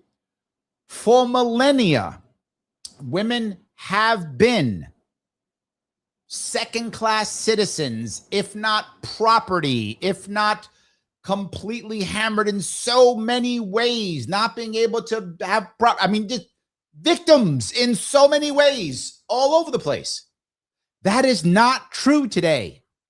Today in America, in the West in general, but we're talking about America, in America, women are no longer that in America. Those days are over. In the case of America, most of the West, for most women, they are no longer victims. It's not a thing anymore, particularly younger ones, under 40, under 30. In fact, the patriarchy, if you're under 30, 40, doesn't exist. It's a matriarchy. I'm not joking. Sadly, though, that is a very new phenomenon. If you are a woman now, 50, 60, 70, you grew up when you were, in many ways, a second-class citizen. That was true. Can't lie. That's what it was. It's not true now. So how do you, as a young woman, how do you turn that around? When your mom told you, your grandma told you, real stories of real oppression that you don't deal with anymore. You're not having that problem anymore. If you're a woman in America now, a young woman in America now, you are the most privileged you've ever been. And the data comes, I'm not making this up, data's out there. Better chance of getting hired, better chance of having a job, better chance of having education, better chance of having a boyfriend versus a man having a girlfriend, better chance of having sex, better chance of having more money, better chance of having a higher salary, better chance of having of owning a house. Whatever you want to say, whatever way you want to measure success, young women kicking young men's asses at every level, not even close. You're not a victim anymore. But you've been told that for years. How do you square that circle?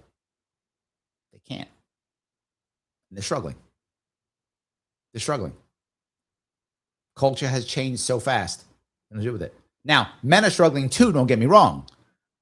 But men are going internal. Men are just checking out and sitting in front of computers all day. So men aren't killing their children. Men aren't going on TikTok and doing videos, right? Men are just staying inside and offing themselves. That's true. Men are offing themselves and sometimes doing a bunch of other people. That's happening. Women aren't doing that. Women are taking their pain a different way. Their pain, they're outwardly doing it, either on TikTok or on YouTube, or they're killing people or harming people, and they are destroying their children, destroying them. And again, I'm not making this up. You can call me whatever name you want to call me. The data's in. If you look at the damage that is done to children in single mother households, it's insane. It's like 10 to 1 chance of being a drug addict, 15 to 1 chance of times higher than being a criminal, 10 times more time to being a friggin' single mom. It's just insane compared to being either with a father or with a mother and father. It's insane.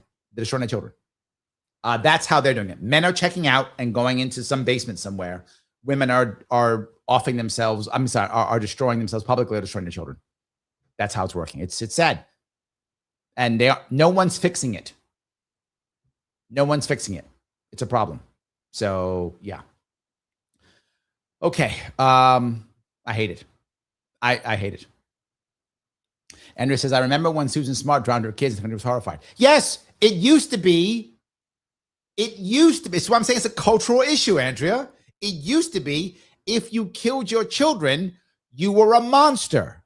Because if you kill your children, you're a fucking monster. Now, you're still somehow a victim if you're a woman. If you're a man, what are you going to do? What are you going to do? So, yes. John said it was premeditated murder. She sent her husband to pick up prescriptions. Yes, she was gone. Yeah, he was gone. He couldn't have done it. Correct. She said she planned to commit suicide and want her children to live with her death, so she ended them first. Yes. Yep. Rona says 9 feminists and 3 men. She could walk. Mike says she admitted. Yes, she did. There's no dispute. This is my point. Mike, you're exactly right. Yes. If this was a man, and look, if you want to call me sexist, call me whatever you want. You're full of shit. You know it's true. If this was a man and he admitted it, he pleads so he can't get death penalty. He goes, I'm going to do a plea bargain so you only give me life imprisonment. That's if you're a man. He plea bargains so he only gets life imprisonment without the possibility of parole. He doesn't even go to, this never goes to court. This never goes to court. His guys beg him to plead. They give whatever they want. They give anything they want. Just please don't kill my client. His lawyers basically go, please don't kill my client. What do I got to do? What do I got to say? How do I got to act? Just give him life imprisonment. Just don't kill my client. That's the win. If that's a man and he admits it and you're his defense attorney, the win is they don't kill him. That's the win. That maybe he gets off in prison by somebody. That's the win. This one, she might walk. She might walk. And you're going to tell me that's patriarchy. You can kill your children if you're a woman and you might walk. Patriarchy.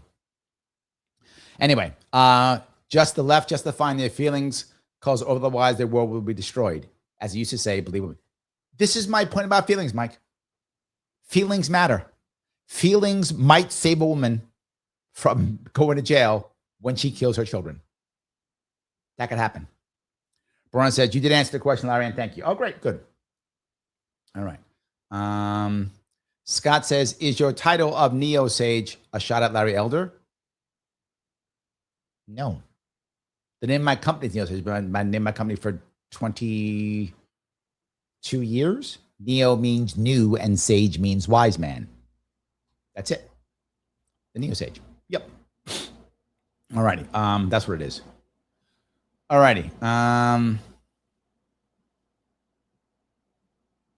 Okay. Adirang says, seems not long ago, a troll named Bronna came into the chat calling people's names. Then he joined us. Oh, yes. Oh, yes. Always remember, the most zealous are the converted. Always. Which is why I'll stay. Which is why I have people come. Always. Christy says, get ready for more useless government spending. Trump, JD, and probably the rest of the cabinet members will be campaigning for the next few months. Yeah, it's not going to work. It's not going to work. Yes. Adam says, Larry, what's your opinion on property taxes? I understand libertarian perspective, but practically from the local government standpoint, I don't see much of an alternative. Obviously, I would like no tax. The problem is, right, the problem I have is when you say libertarian, which is why I walk away from this, is people always want to go to the virtues of, oh, taxes, you're bad. Blah, blah, blah, blah, blah. I get it. Of course, I want no taxes, but I can't attack everything at once. It's impossible. So my plan, as I mentioned, is to eliminate school tax, which would cut property tax in half. So if you eliminate school tax, you cut your property tax in half. Let's deal with that for now. We'll walk away eventually. Look, the goal in the long run would be a totally voluntary society. That would be the goal for the long run, that you'd be able to make money. The government would be able to make money to do what I think it needs to be doing in modern day society, which is cops and courts. And at the federal level, national defense. That's it, right? That's what I wanted to do. Cops, courts, national defense, we're good. That's all I need to do, right? And when required, I don't know, when required, be a central repository for information that people will respect. I'll take that. It's fine. Even to be things like 911 calls. It's fine. Central repository for communication, central repository for information. Fine. I'm not going to be mad at that. That's wonderful. We'll deal with that. I want to get as close to that as possible. How do you do that? You have to find other ways of raising money. You can't realistically, just eliminate property tax. If you did so, again, people would go nuts, and before you know, we'd have a dictator. Could you walk away property tax? I think you could, but it would take time. So let's first worry about cutting it in half. First worry about ending income tax. Let's work on that piece first. Then we'll work on the rest later. The country simply is not ready for it. Just isn't. The libertarian utopia that we all want, the country's just nowhere near ready for. That's it. We're not ready for it. So, Braun says something nice. You folks gave me an amazing gift. You took away my apathy and gave me a family. I love you all. Nice. I love that. All right. Christopher says, true AI is not going away. Rather, it's about to do a level up. It is. You're not wrong. It absolutely is. So Lil J says, income based on outcome as wage pay is out. Oh, that one. Yes, that one. Yeah, no. Of course, I think it's the right answer. I think you always have to put that into play, right? You want to be able to end the idea of time, pay for time, right? Because here's the reality. Nobody wants to pay for time. Nobody wants to, right? So if I walked with you and I said, hey, I'm going to fix your driveway. Go, great. It's going to take me 2 days. So I need to get paid for my time. So I need to blah, blah, blah. And you're like, I don't care about time I want my driveway fixed. The savviest people who make the most money do not have a high hourly wage. It's not a thing. And that's, remember, look at what the wealthy have. Do they have high hourly wages? No, they don't. They don't have high hourly wages. They get their money through other things. Salary, bonuses, flat fees, income from assets. That's where they make their money. So yeah, it needs to go away. It's a terrible idea. There needs to be other ways to make money. Other ways. And again, is it sometimes challenging? Yes. Does it make it impossible? And the savviest entrepreneurs can find a way of making it work. And most people who actually care don't want to be paid for their hours. They want to be paid for achieving something, whatever that thing is. And that thing can be as simple as a survey, or it could be produce number of widgets, or it could be amount of money that came in. I've just made up 3 different issues. Of course, it takes time. So yes. All righty. Phil says, check your messages. Oh yeah. That one already. And then sign up for Tuesday's show. Yeah, Tuesday's gonna be cool too. A lot of stuff going on. Tuesday's show, we're talking about Second Amendment on Tuesday. Second Amendment on Tuesday. Another crappy New York State. Yes, another one. So there we go. All righty. Let's see here. We covered that one. I'll grab some more. You guys went back and forth, which I love that. D says, national GOP answer for Angie Nixon is she's a bad driver. No answer for her wanting national rent controls, though. Yeah, so here's the problem, D. Lots of people can't pay their rent or are struggling to pay their rent. The Republicans right now go, she's communist. Oh, okay. I can't pay my rent. She goes, I'll freeze your rent. They go, damn, that sounds good. I'll take that. That is not her fault. That's the Republicans having no answers fault. Why aren't Republicans saying, here's how we're going to make salaries higher. Here's how we're going to lower taxes so you can afford your rent. Here's how we're going to do whatever is the thing they're going to do so that I can pay my rent. I seem to have answers all the time for it. They don't. They can just take mine, but they won't. Well, Trump did for one thing. So thanks for that, Mike. So Trump did for one. So yes. Job says, Hassan Piper's Communist Party will beat Trump now. Yes. Hassan Piper is as popular as ever. You can say whatever you want. Again, I watch left and right media. I watch them both. Still popular. Still popular. Yep. Absolutely. D says, and those people who want Massey to run as LP won't happen if Larry's not in the ballot in New York in 2026. True. They won't be 50 states. He won't do it. Yes.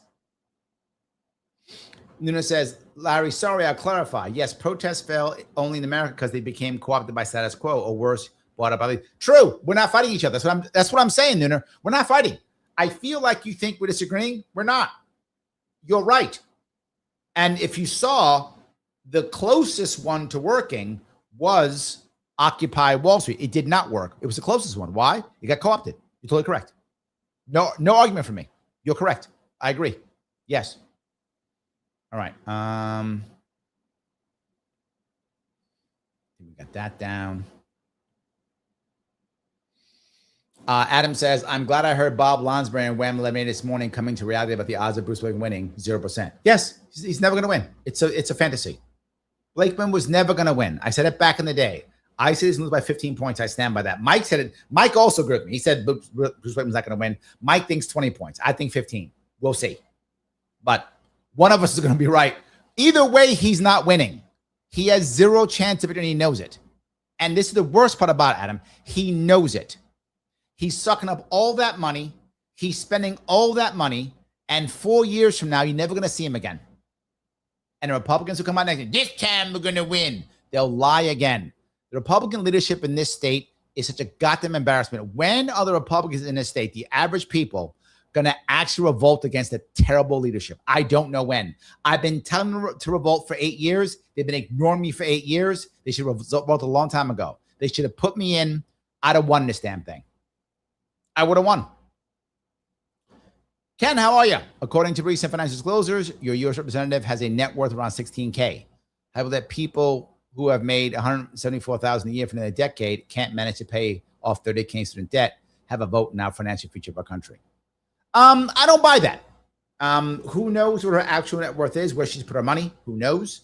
She knows that people can watch it. Who knows she hasn't given money away to certain people, certain ways she's hidden it? Who knows? And not just that, people voted for her with the change system. These right people. So, yeah. There we go. Nuna says, Larry, why libertarians only critique Western imperialism, foreign policy, but others? Russia, China, Iran, Saudi Arabia, Turkey, Qatar, Islam in general. Scott Horton's one of them. I think this libertarian, I don't know what you're talking about. I mean, have you not heard me critique all of them? You know, when you say libertarians, you mean libertarian pundits or libertarian candidates? I'm the only one who's actually doing anything around. I'm the only candidate, the most popular candidate out there trying to get stuff done. And I critique all of them.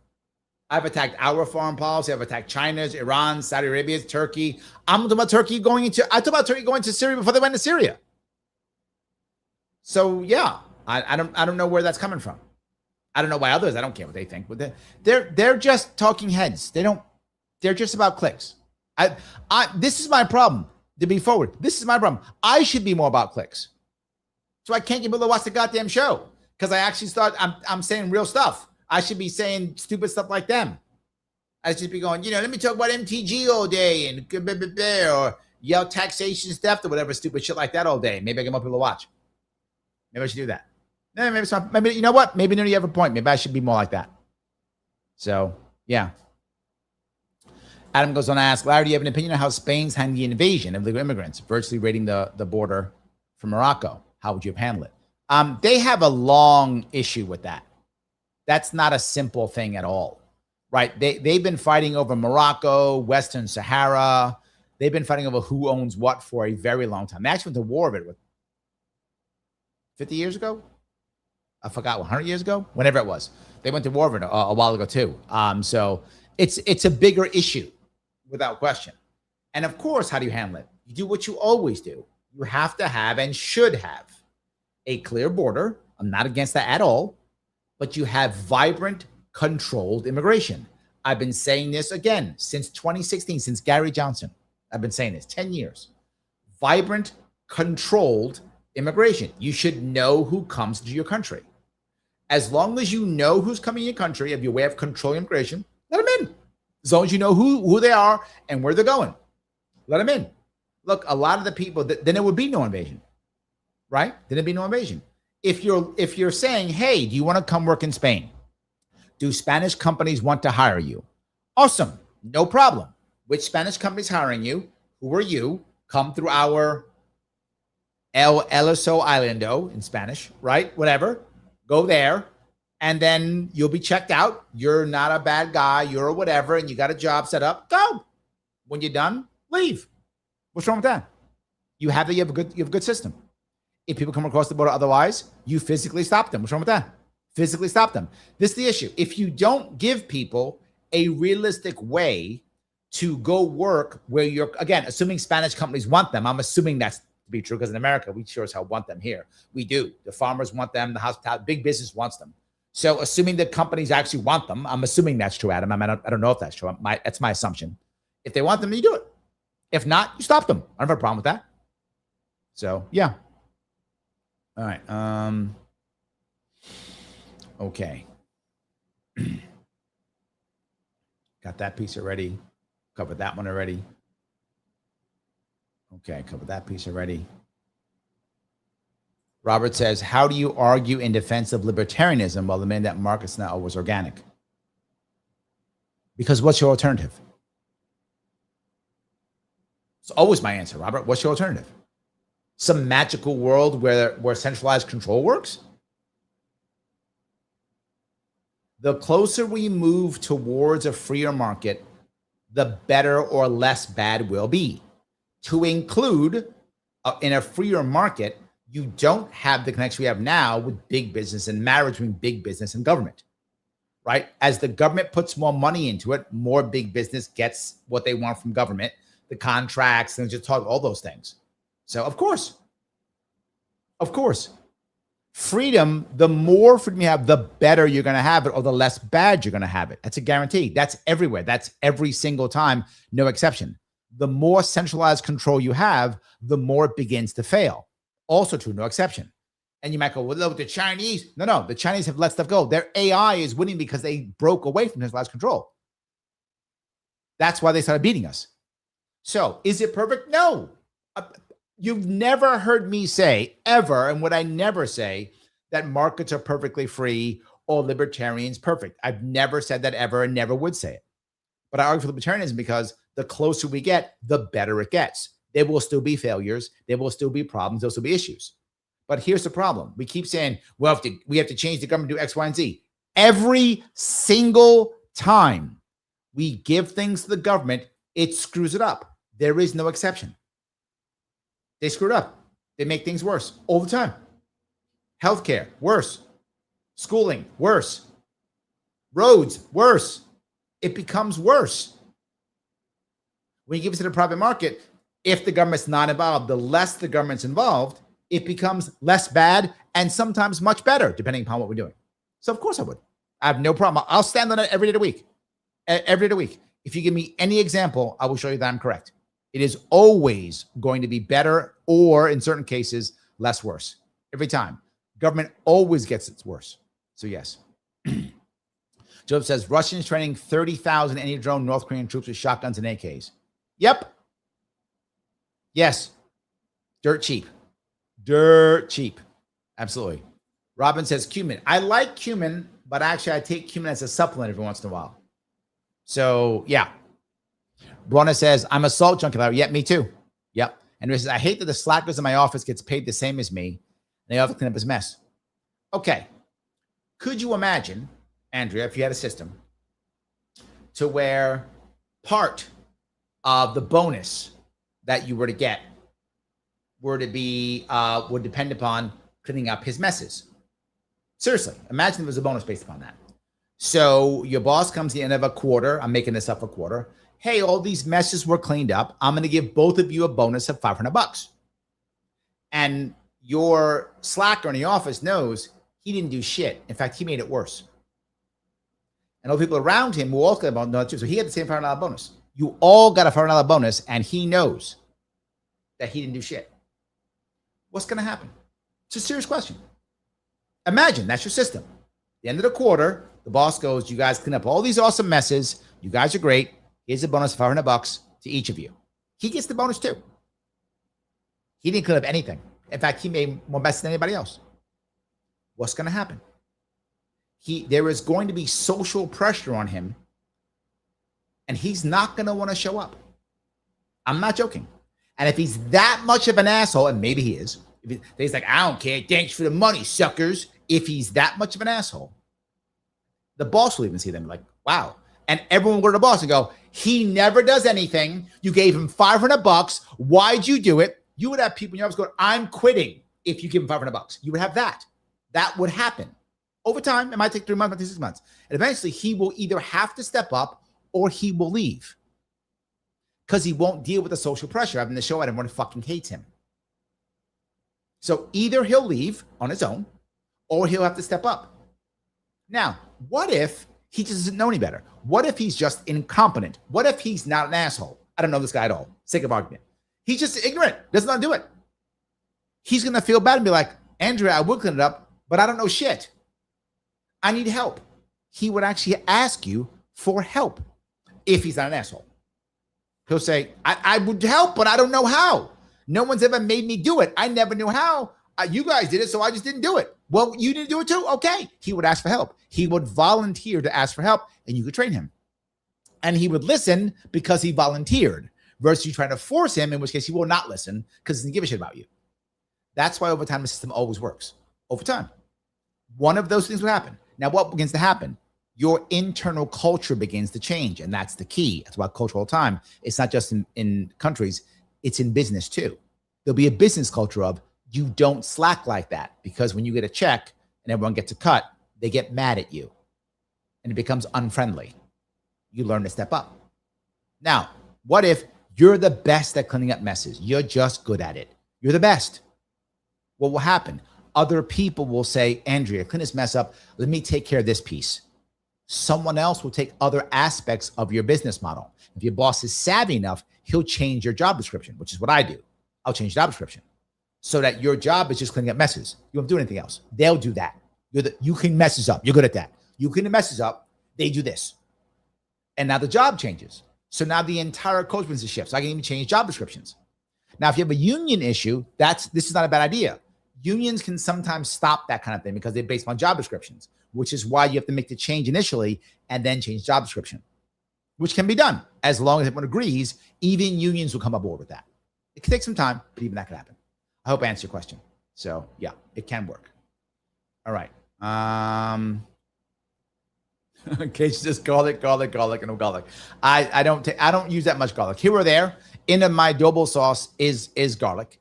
And my daughters like using fresh garlic, like crushing the garlic up into a lot of things. When she makes pork and chicken adobo, she'll actually crush the garlic up into it. And when she makes some of her sauces, she'll do it too. She'll use that also. So yeah. All right.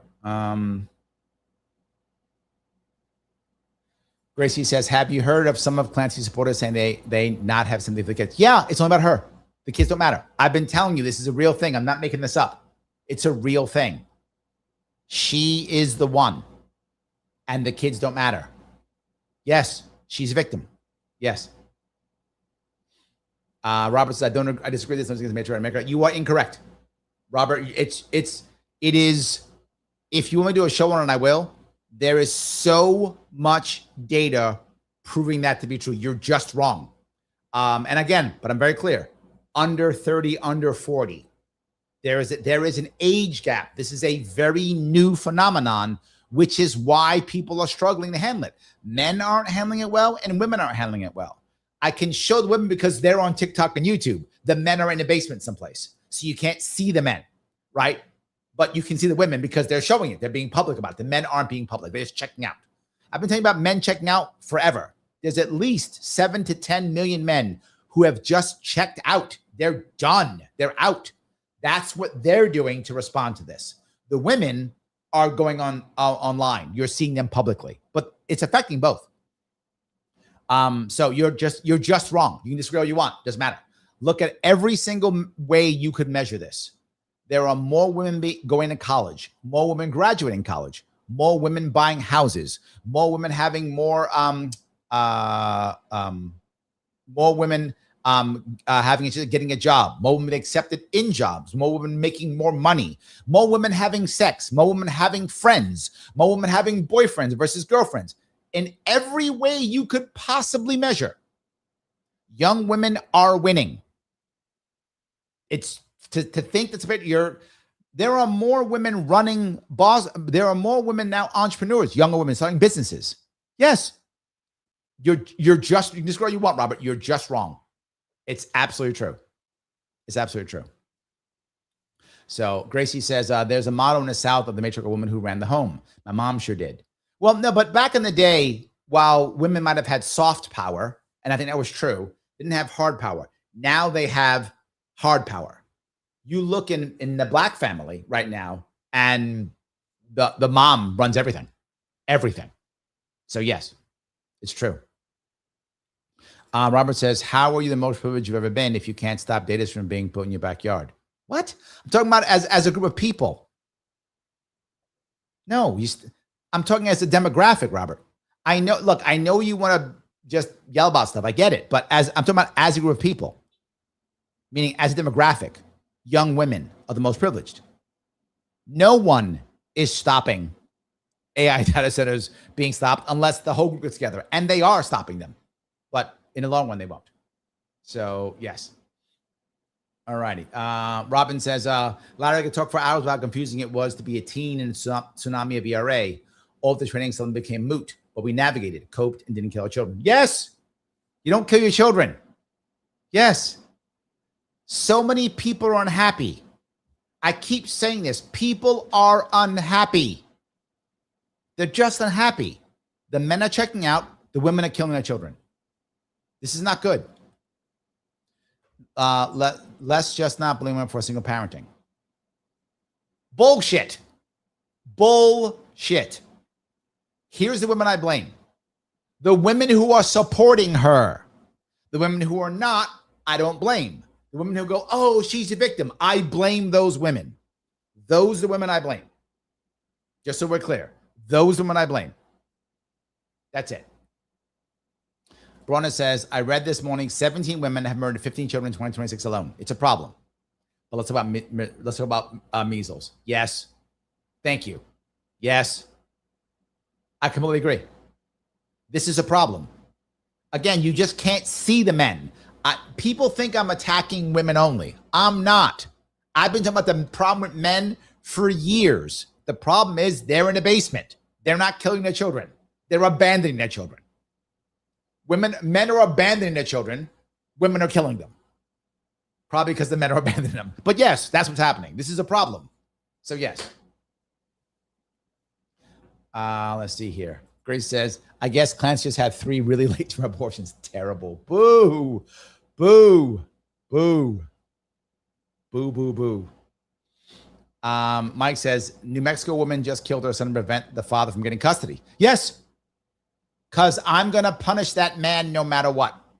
Yes. And people think that I was nuts when I was saying that women will use their children to attack their former husbands every day of the week. All the time. That would have never been thinkable 20 years ago. Yeah. Absolutely. All right. Gracie, Larry, how would you turn this around, at least for men in New York? Because his defense could happen there. Yeah, there's no doubt. Yeah, there's no doubt. This defense could happen. I think I turn around is by doing what I just said, which people aren't doing, which I'd be saying. Just imagine. If you remember, what was in that movie? I forgot the name of the movie.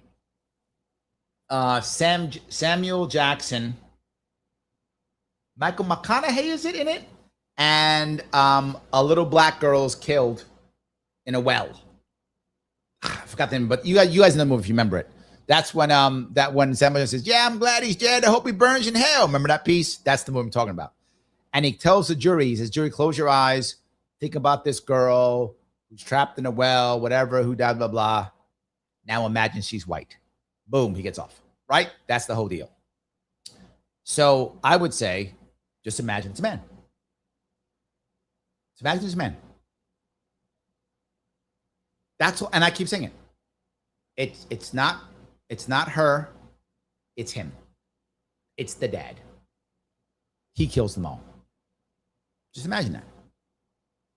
What's the difference? There we go. All righty. Hold on here. Went down that road. You guys went back with a lot there. Scott, thanks for clarifying. Okay, I hope that was good. Yes. All right. Let's see. Gracie says the idiot who lets you shot Charlie Kirk, she just pleaded insanity. Say it's doc or whatever. Him too much penicillin, or there was fluoride. No. Yeah. Well, he should identify as a woman first. See, identify as a woman. See, that's what you missed. He should first identify as a woman and then say he's a victim. Done and done. He's off. There we go. Then it says, Larry, when Trump steps down, will Israel, Russia, or something else reveal the blackmail material on him? I don't think so. It depends on how he steps away, right? I think it depends how. If he just steps away, I think no, because they're going to try to control the next guy, which is why they're grooming JD, right? That's why they're grooming JD already. So yeah, I don't think so. No, absolutely yeah. What's the reason? So yeah. All righty. Let's see here. Scott says, you have a dream 2028 presidential ticket. Yes, Massey Sharpe. Done. There we go. Robert, society based upon charity? Absolutely not. Why is that so bad? Why is charity so bad? Think about what you said, Robert. A society based on charity, you said absolutely not. So that means that you feel that humanity is so horrible or bad that we would purposely allow people to die in the streets, not care about people at all. By the way, we do that right now with government, and that government would actually help people out of these issues. By the way, we've had this forever, and that stuff is still worse. I don't know where you're going with that. People who are actually helped out of their bad situations are helped because local people cared. That's the issue. So yeah. Joe says, Blake been running on the grifter ticket. True. They give it $2. 100% accurate. Grifting away. Lil J says, with you, we would need unions to step up to negotiate the base pay, whether it being salary or task being done, like $1 per box. Yeah, no, I think you're right. Unions could stay. Look, in my perfect world, which we're not there, workers would have ownership after a certain period of time in the businesses so they could get a cut of the overall pie, right? That would be a great spot. Worker co-ops would become the norm if I could have what I wanted. But to your point, I would take unions 100%. Nothing wrong with that, right? Unions that would say, hey, the base pay must be X. It's similar if you have it in Major League Baseball, right? There's a league minimum, right? So no matter what, if you're going to work in baseball or football, they all have it, league minimum. The lowest you can be paid at, what is it, $500,000? I forgot what the number is, but whatever that number is, the league minimum, right? So yeah, why couldn't unions create that? Look, Amazon, whatever. The lowest you can pay anybody is X dollars per month, whatever that is, right? Again, I have no problem with that. Labor should be able to negotiate in the market like anybody else, Lil J. I'm with you, right? That's the minimum. Then bonuses, can't be less than, or assumes Y, or maybe there can be no penalty, but only a bonus, whatever. Of course, unions should be able to negotiate 100%. Yes. It says, I meant libertarians in name only, not you. Yes, sadly, there's too many in name that aren't really libertarians. But yes, your point's valid. Yes, there's sadly too many of them that way. So, yeah. Gracie says, Larry, how does LP learn a lesson from the late Dolly Parton and learn how to reach out to people from all demographics so you can get independence too, buy your albums, and vote for you? Likability counts. It does count. Libertarians are far too worried about virtue signaling, which I am not. But you know what? I'm not getting people watching the show like I want anyway, so maybe I'm wrong. I don't know. We'll see. Robert says volunteerism does not work and is the most substantial. I don't know where you get that from. Why would you think volunteerism doesn't work? Some of the healthiest, happiest societies are volunteer societies, like the Amish. I bring them all the time. They're pretty happy. They're having tons of kids. They're happy, staying married. working, living long, pretty healthy. Volunteer society. What's wrong with that? They don't need insurance. They don't need Social Security. They need none of that. They're fine. Volunteer society literally works. We see it here, and yes, they're far happier. In fact, let me say Amish even go to just places where they are surrounded by a church.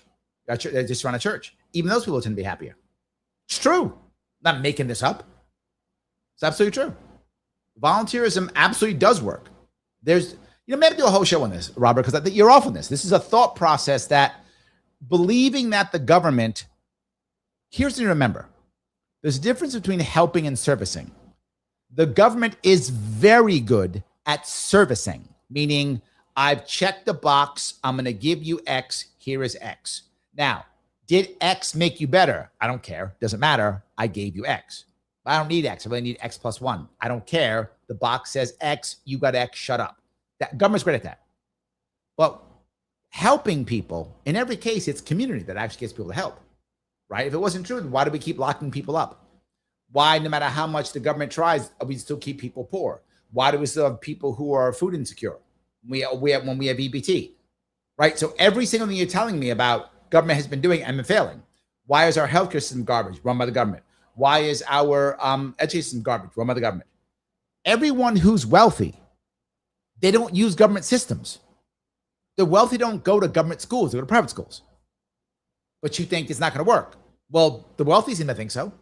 And they have the ability to go to either the government schools or the private schools. They go to private schools. The wealthy have the option to go to Medicare doctors or private doctors. They go to private doctors.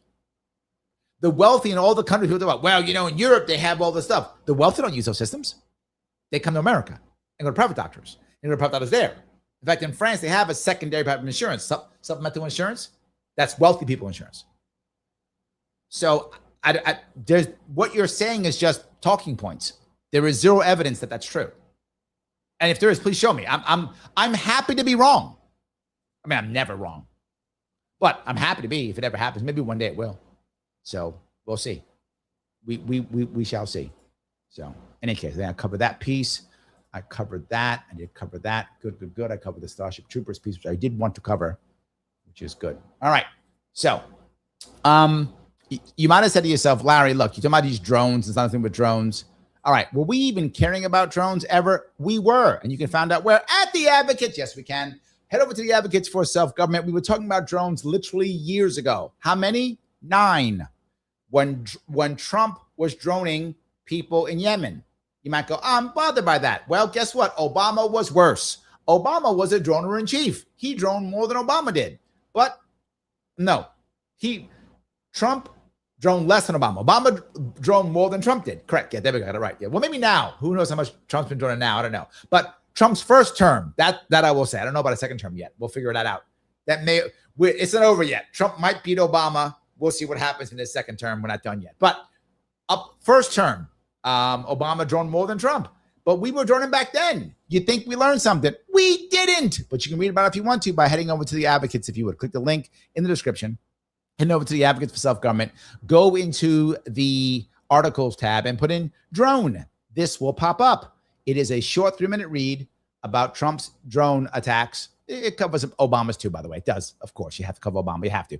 If you're droning and you're bombing, you must talk about Obama. It's in the name. So speak about Obama too. What do you think about this article? Do you like it, not like it, persuasive? Grade it. And then, yes, you know it, share it. Share it so other people will come.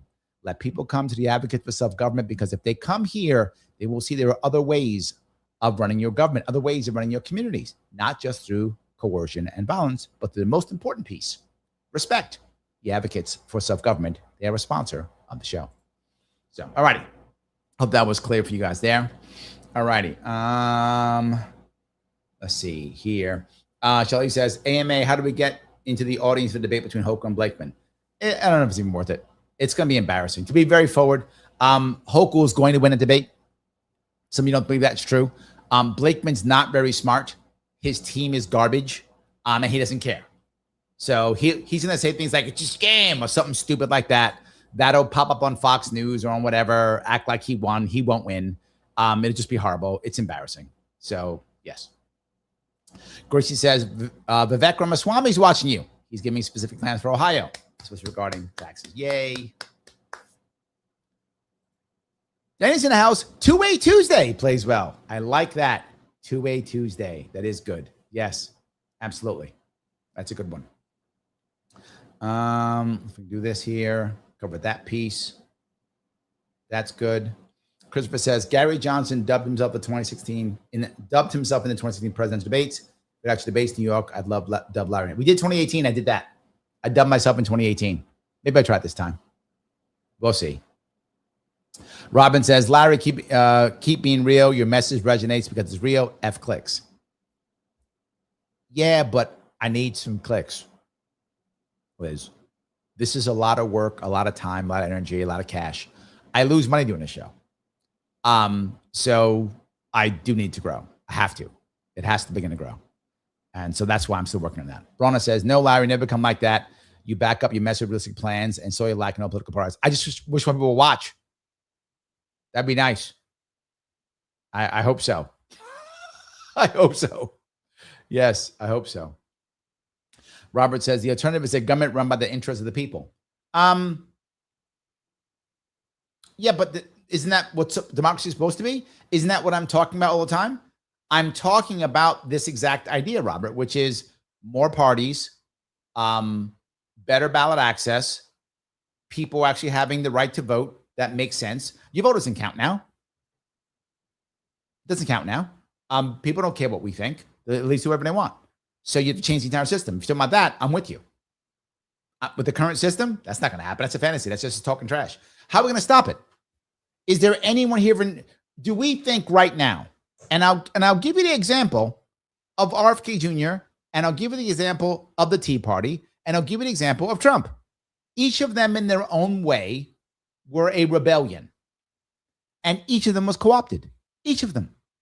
You think the DSA is not going to be co-opted? You saw what happened to the squad. Remember them? They got co-opted and destroyed. Tea Party, co-opted, destroyed. Trump, co-opted, destroyed. All gone. Bernie, co-opted, destroyed. You think DSA is any different?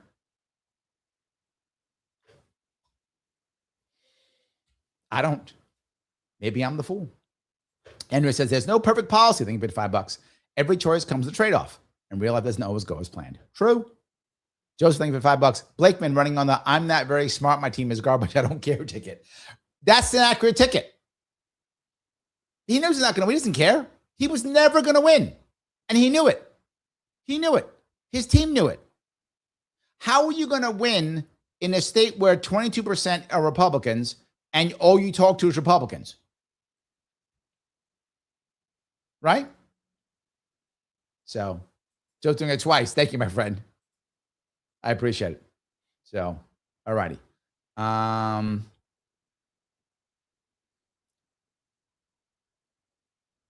my God.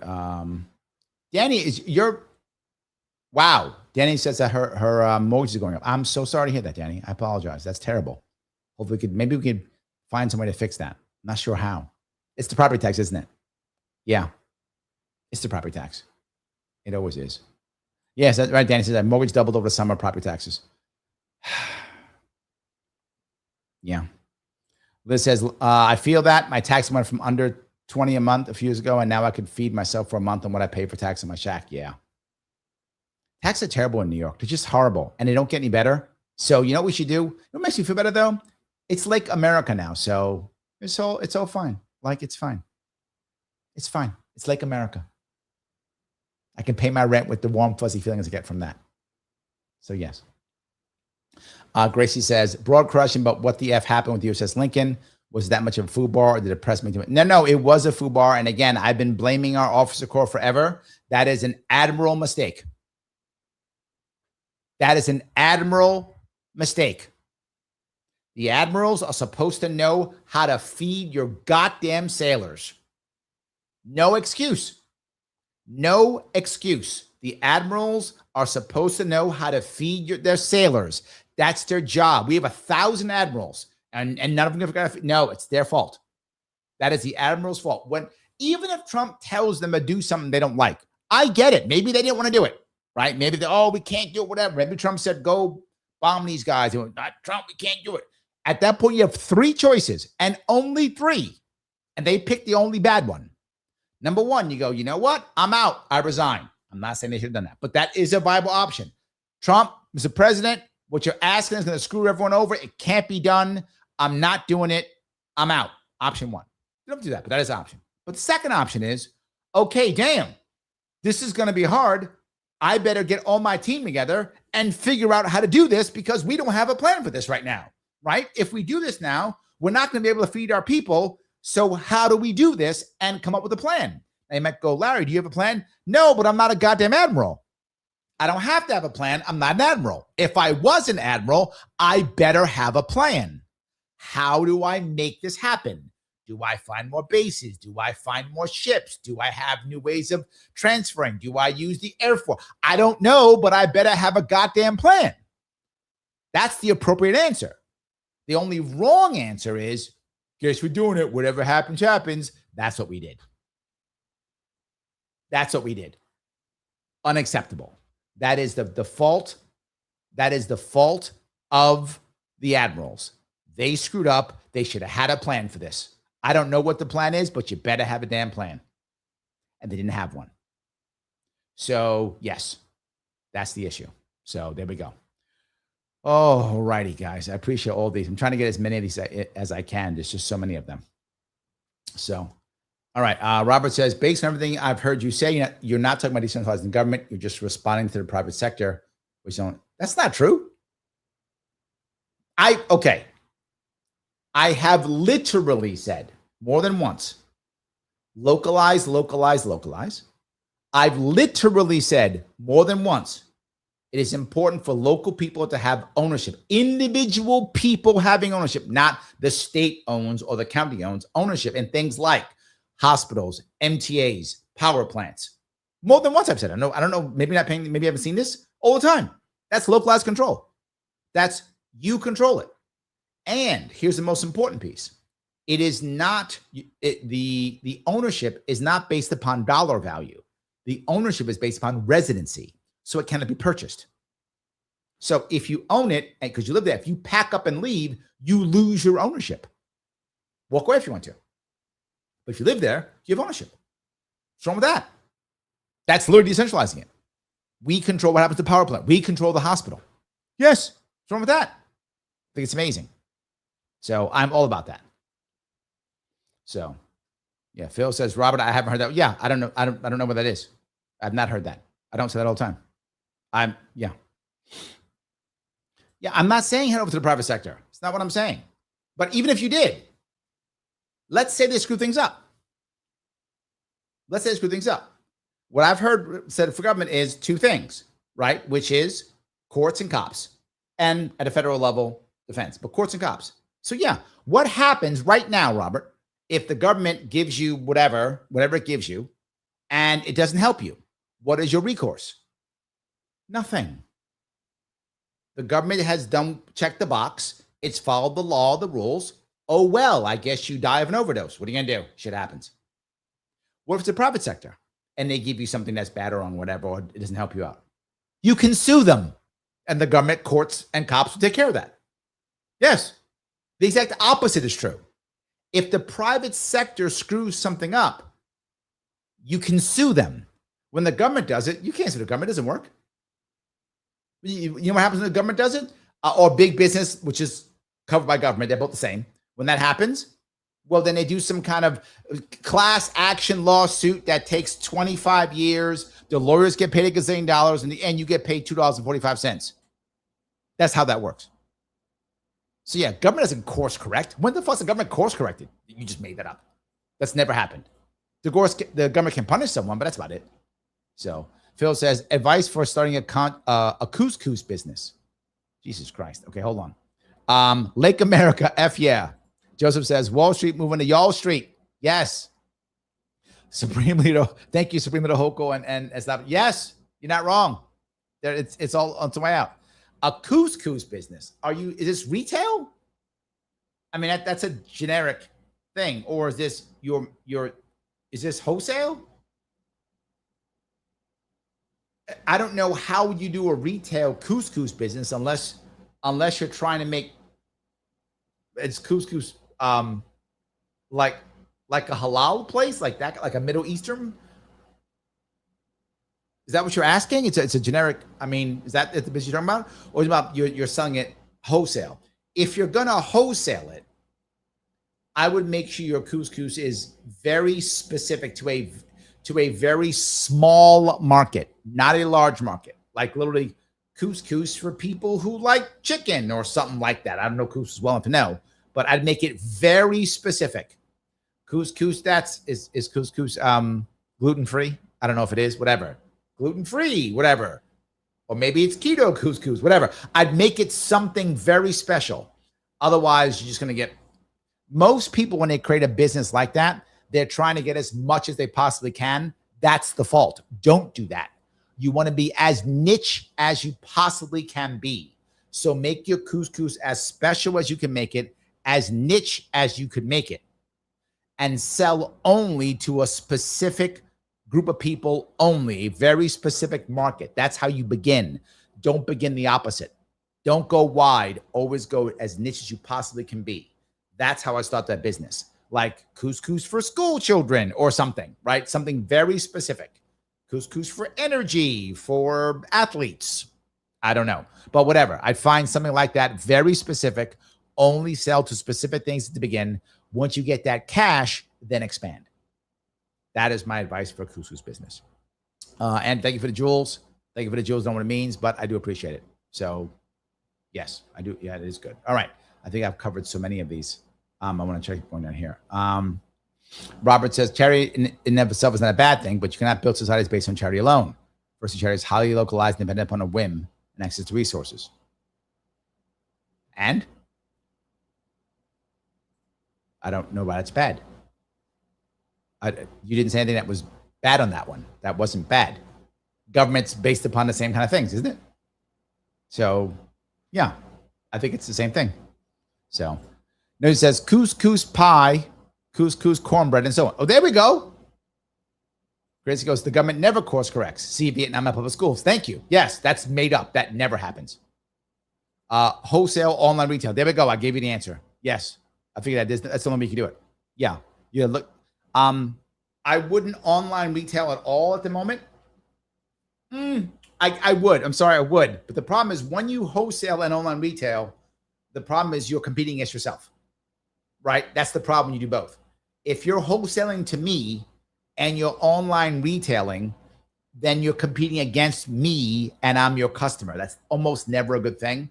So I probably wouldn't do both. I would either just do online retail or wholesale. I wouldn't start with both because now you're competing. Because if you're selling to me and I'm retailing it, I'm like, well, you got to change your pricing. Well, because then what if your price is cheaper than mine? What if you have a better delivery system than mine? What if I want to go on Amazon? Right. So I would not do that. I would do one or the other to begin with. If you think you can go further, then I would then increase afterwards. But I would not start doing both. One at a time. You don't want to start big. You want to start niche. So I would just do online retailing or just do wholesaling. Otherwise, you're competing against yourself. So you're making things harder. There's a less chance I'm going to buy from you as a wholesaler if you're selling the same shit I'm selling. Right? And let's say you sell your couscous for I don't know, you sell wholesale $1, right? But you sell it online for $2. And it costs you 50 cents to make it. Well, then why would you sell it to me? You sell online, you make $1.50. Then you can cut it by 25 cents and I can't cut my price. So they're buying from you, not buying from me. Well, then why the fuck am I buying from you? Doesn't make any sense. I wouldn't do it. So now once you become powerful enough to where your name is valuable enough or you have a brand that people want, it doesn't matter at that point. But when you're starting out, I would not do that. That's not, I hope that makes sense. I'm trying to give you guys some advice. So, all right. Okay. Adirang says, which ocean is Trump renaming? He mentioned today, we have a Gulf, a lake, we need an ocean. True. I think he should take the Indian Ocean, call it the American Ocean. The American Indian Ocean. Bingo. Win and win. There we go. We're winning all over the place. So, all righty. Fermented couscous booze. I like that one. That's good. The government course corrected on freeing slaves? Jesus fucking Christ. So 170 years ago, the government did something like that and it had to kill 680,000 people to do it? Not the one I would have picked, Robert.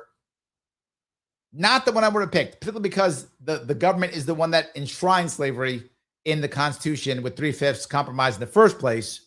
So the government course corrected itself with a civil war that killed 6,000 people. That's your best option. You blew that one. I would have went someplace else there for sure. That's for sure. Yeah. Then it says, Larry, how long until another conflict breaks out? Israel versus Turkey, spilling into greater regional war, China taking Taiwan, Peter Bulk, what's your predictions? If there is going to be another war, if there is, I'm not sure right now.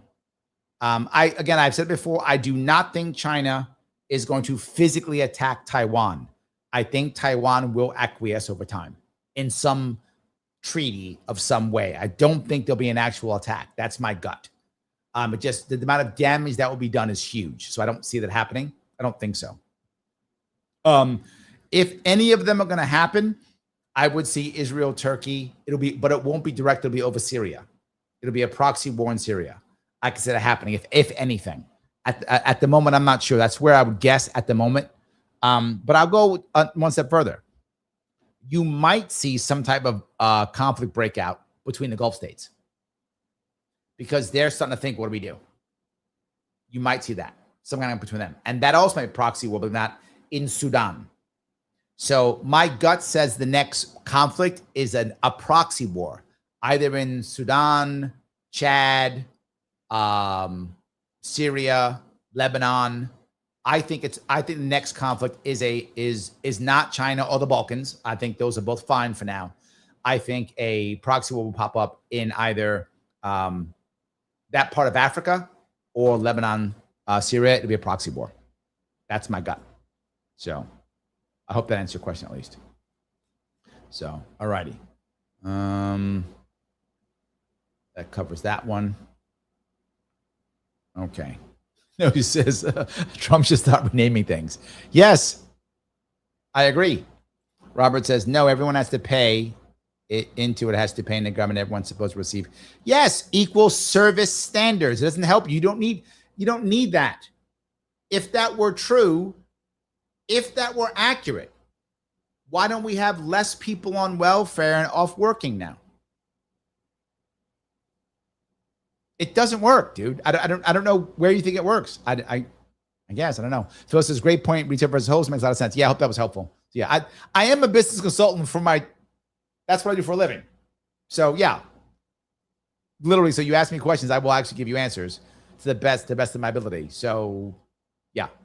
So all right. Let's see here. Let me cover that one.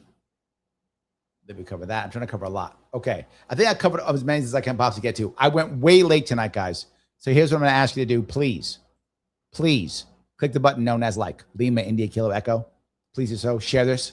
Guys, if you want me to keep doing this, I want to keep doing it. Then I need help moving this thing forward. I need you to share this to everyone you can possibly share it to. Like it, whatever you possibly can. And of course, support the show if you can. Linktree/Sharpe Way, whatever possible you can. I appreciate it always, of course. There will be a members only show coming up again. I don't know when, but it will be coming up here soon. And again, I'm going to ask you to comment after the live. Please comment after the live. And here's what I want you to comment on. Here's what I want you to comment on. Please tell me this last 2 wars we've been fighting here, Iran and Ukraine. What have you learned from either of these 2 wars that you did not know or think about prior to these 2 wars? Either one of these wars, Iran or Ukraine. What was new or surprising to you? What did you learn from either of these 2 wars? I'll be on Monday with my GovShack, and then I will have shows Tuesday, Wednesday, and Thursday next week, GovShack. I will see you all very soon.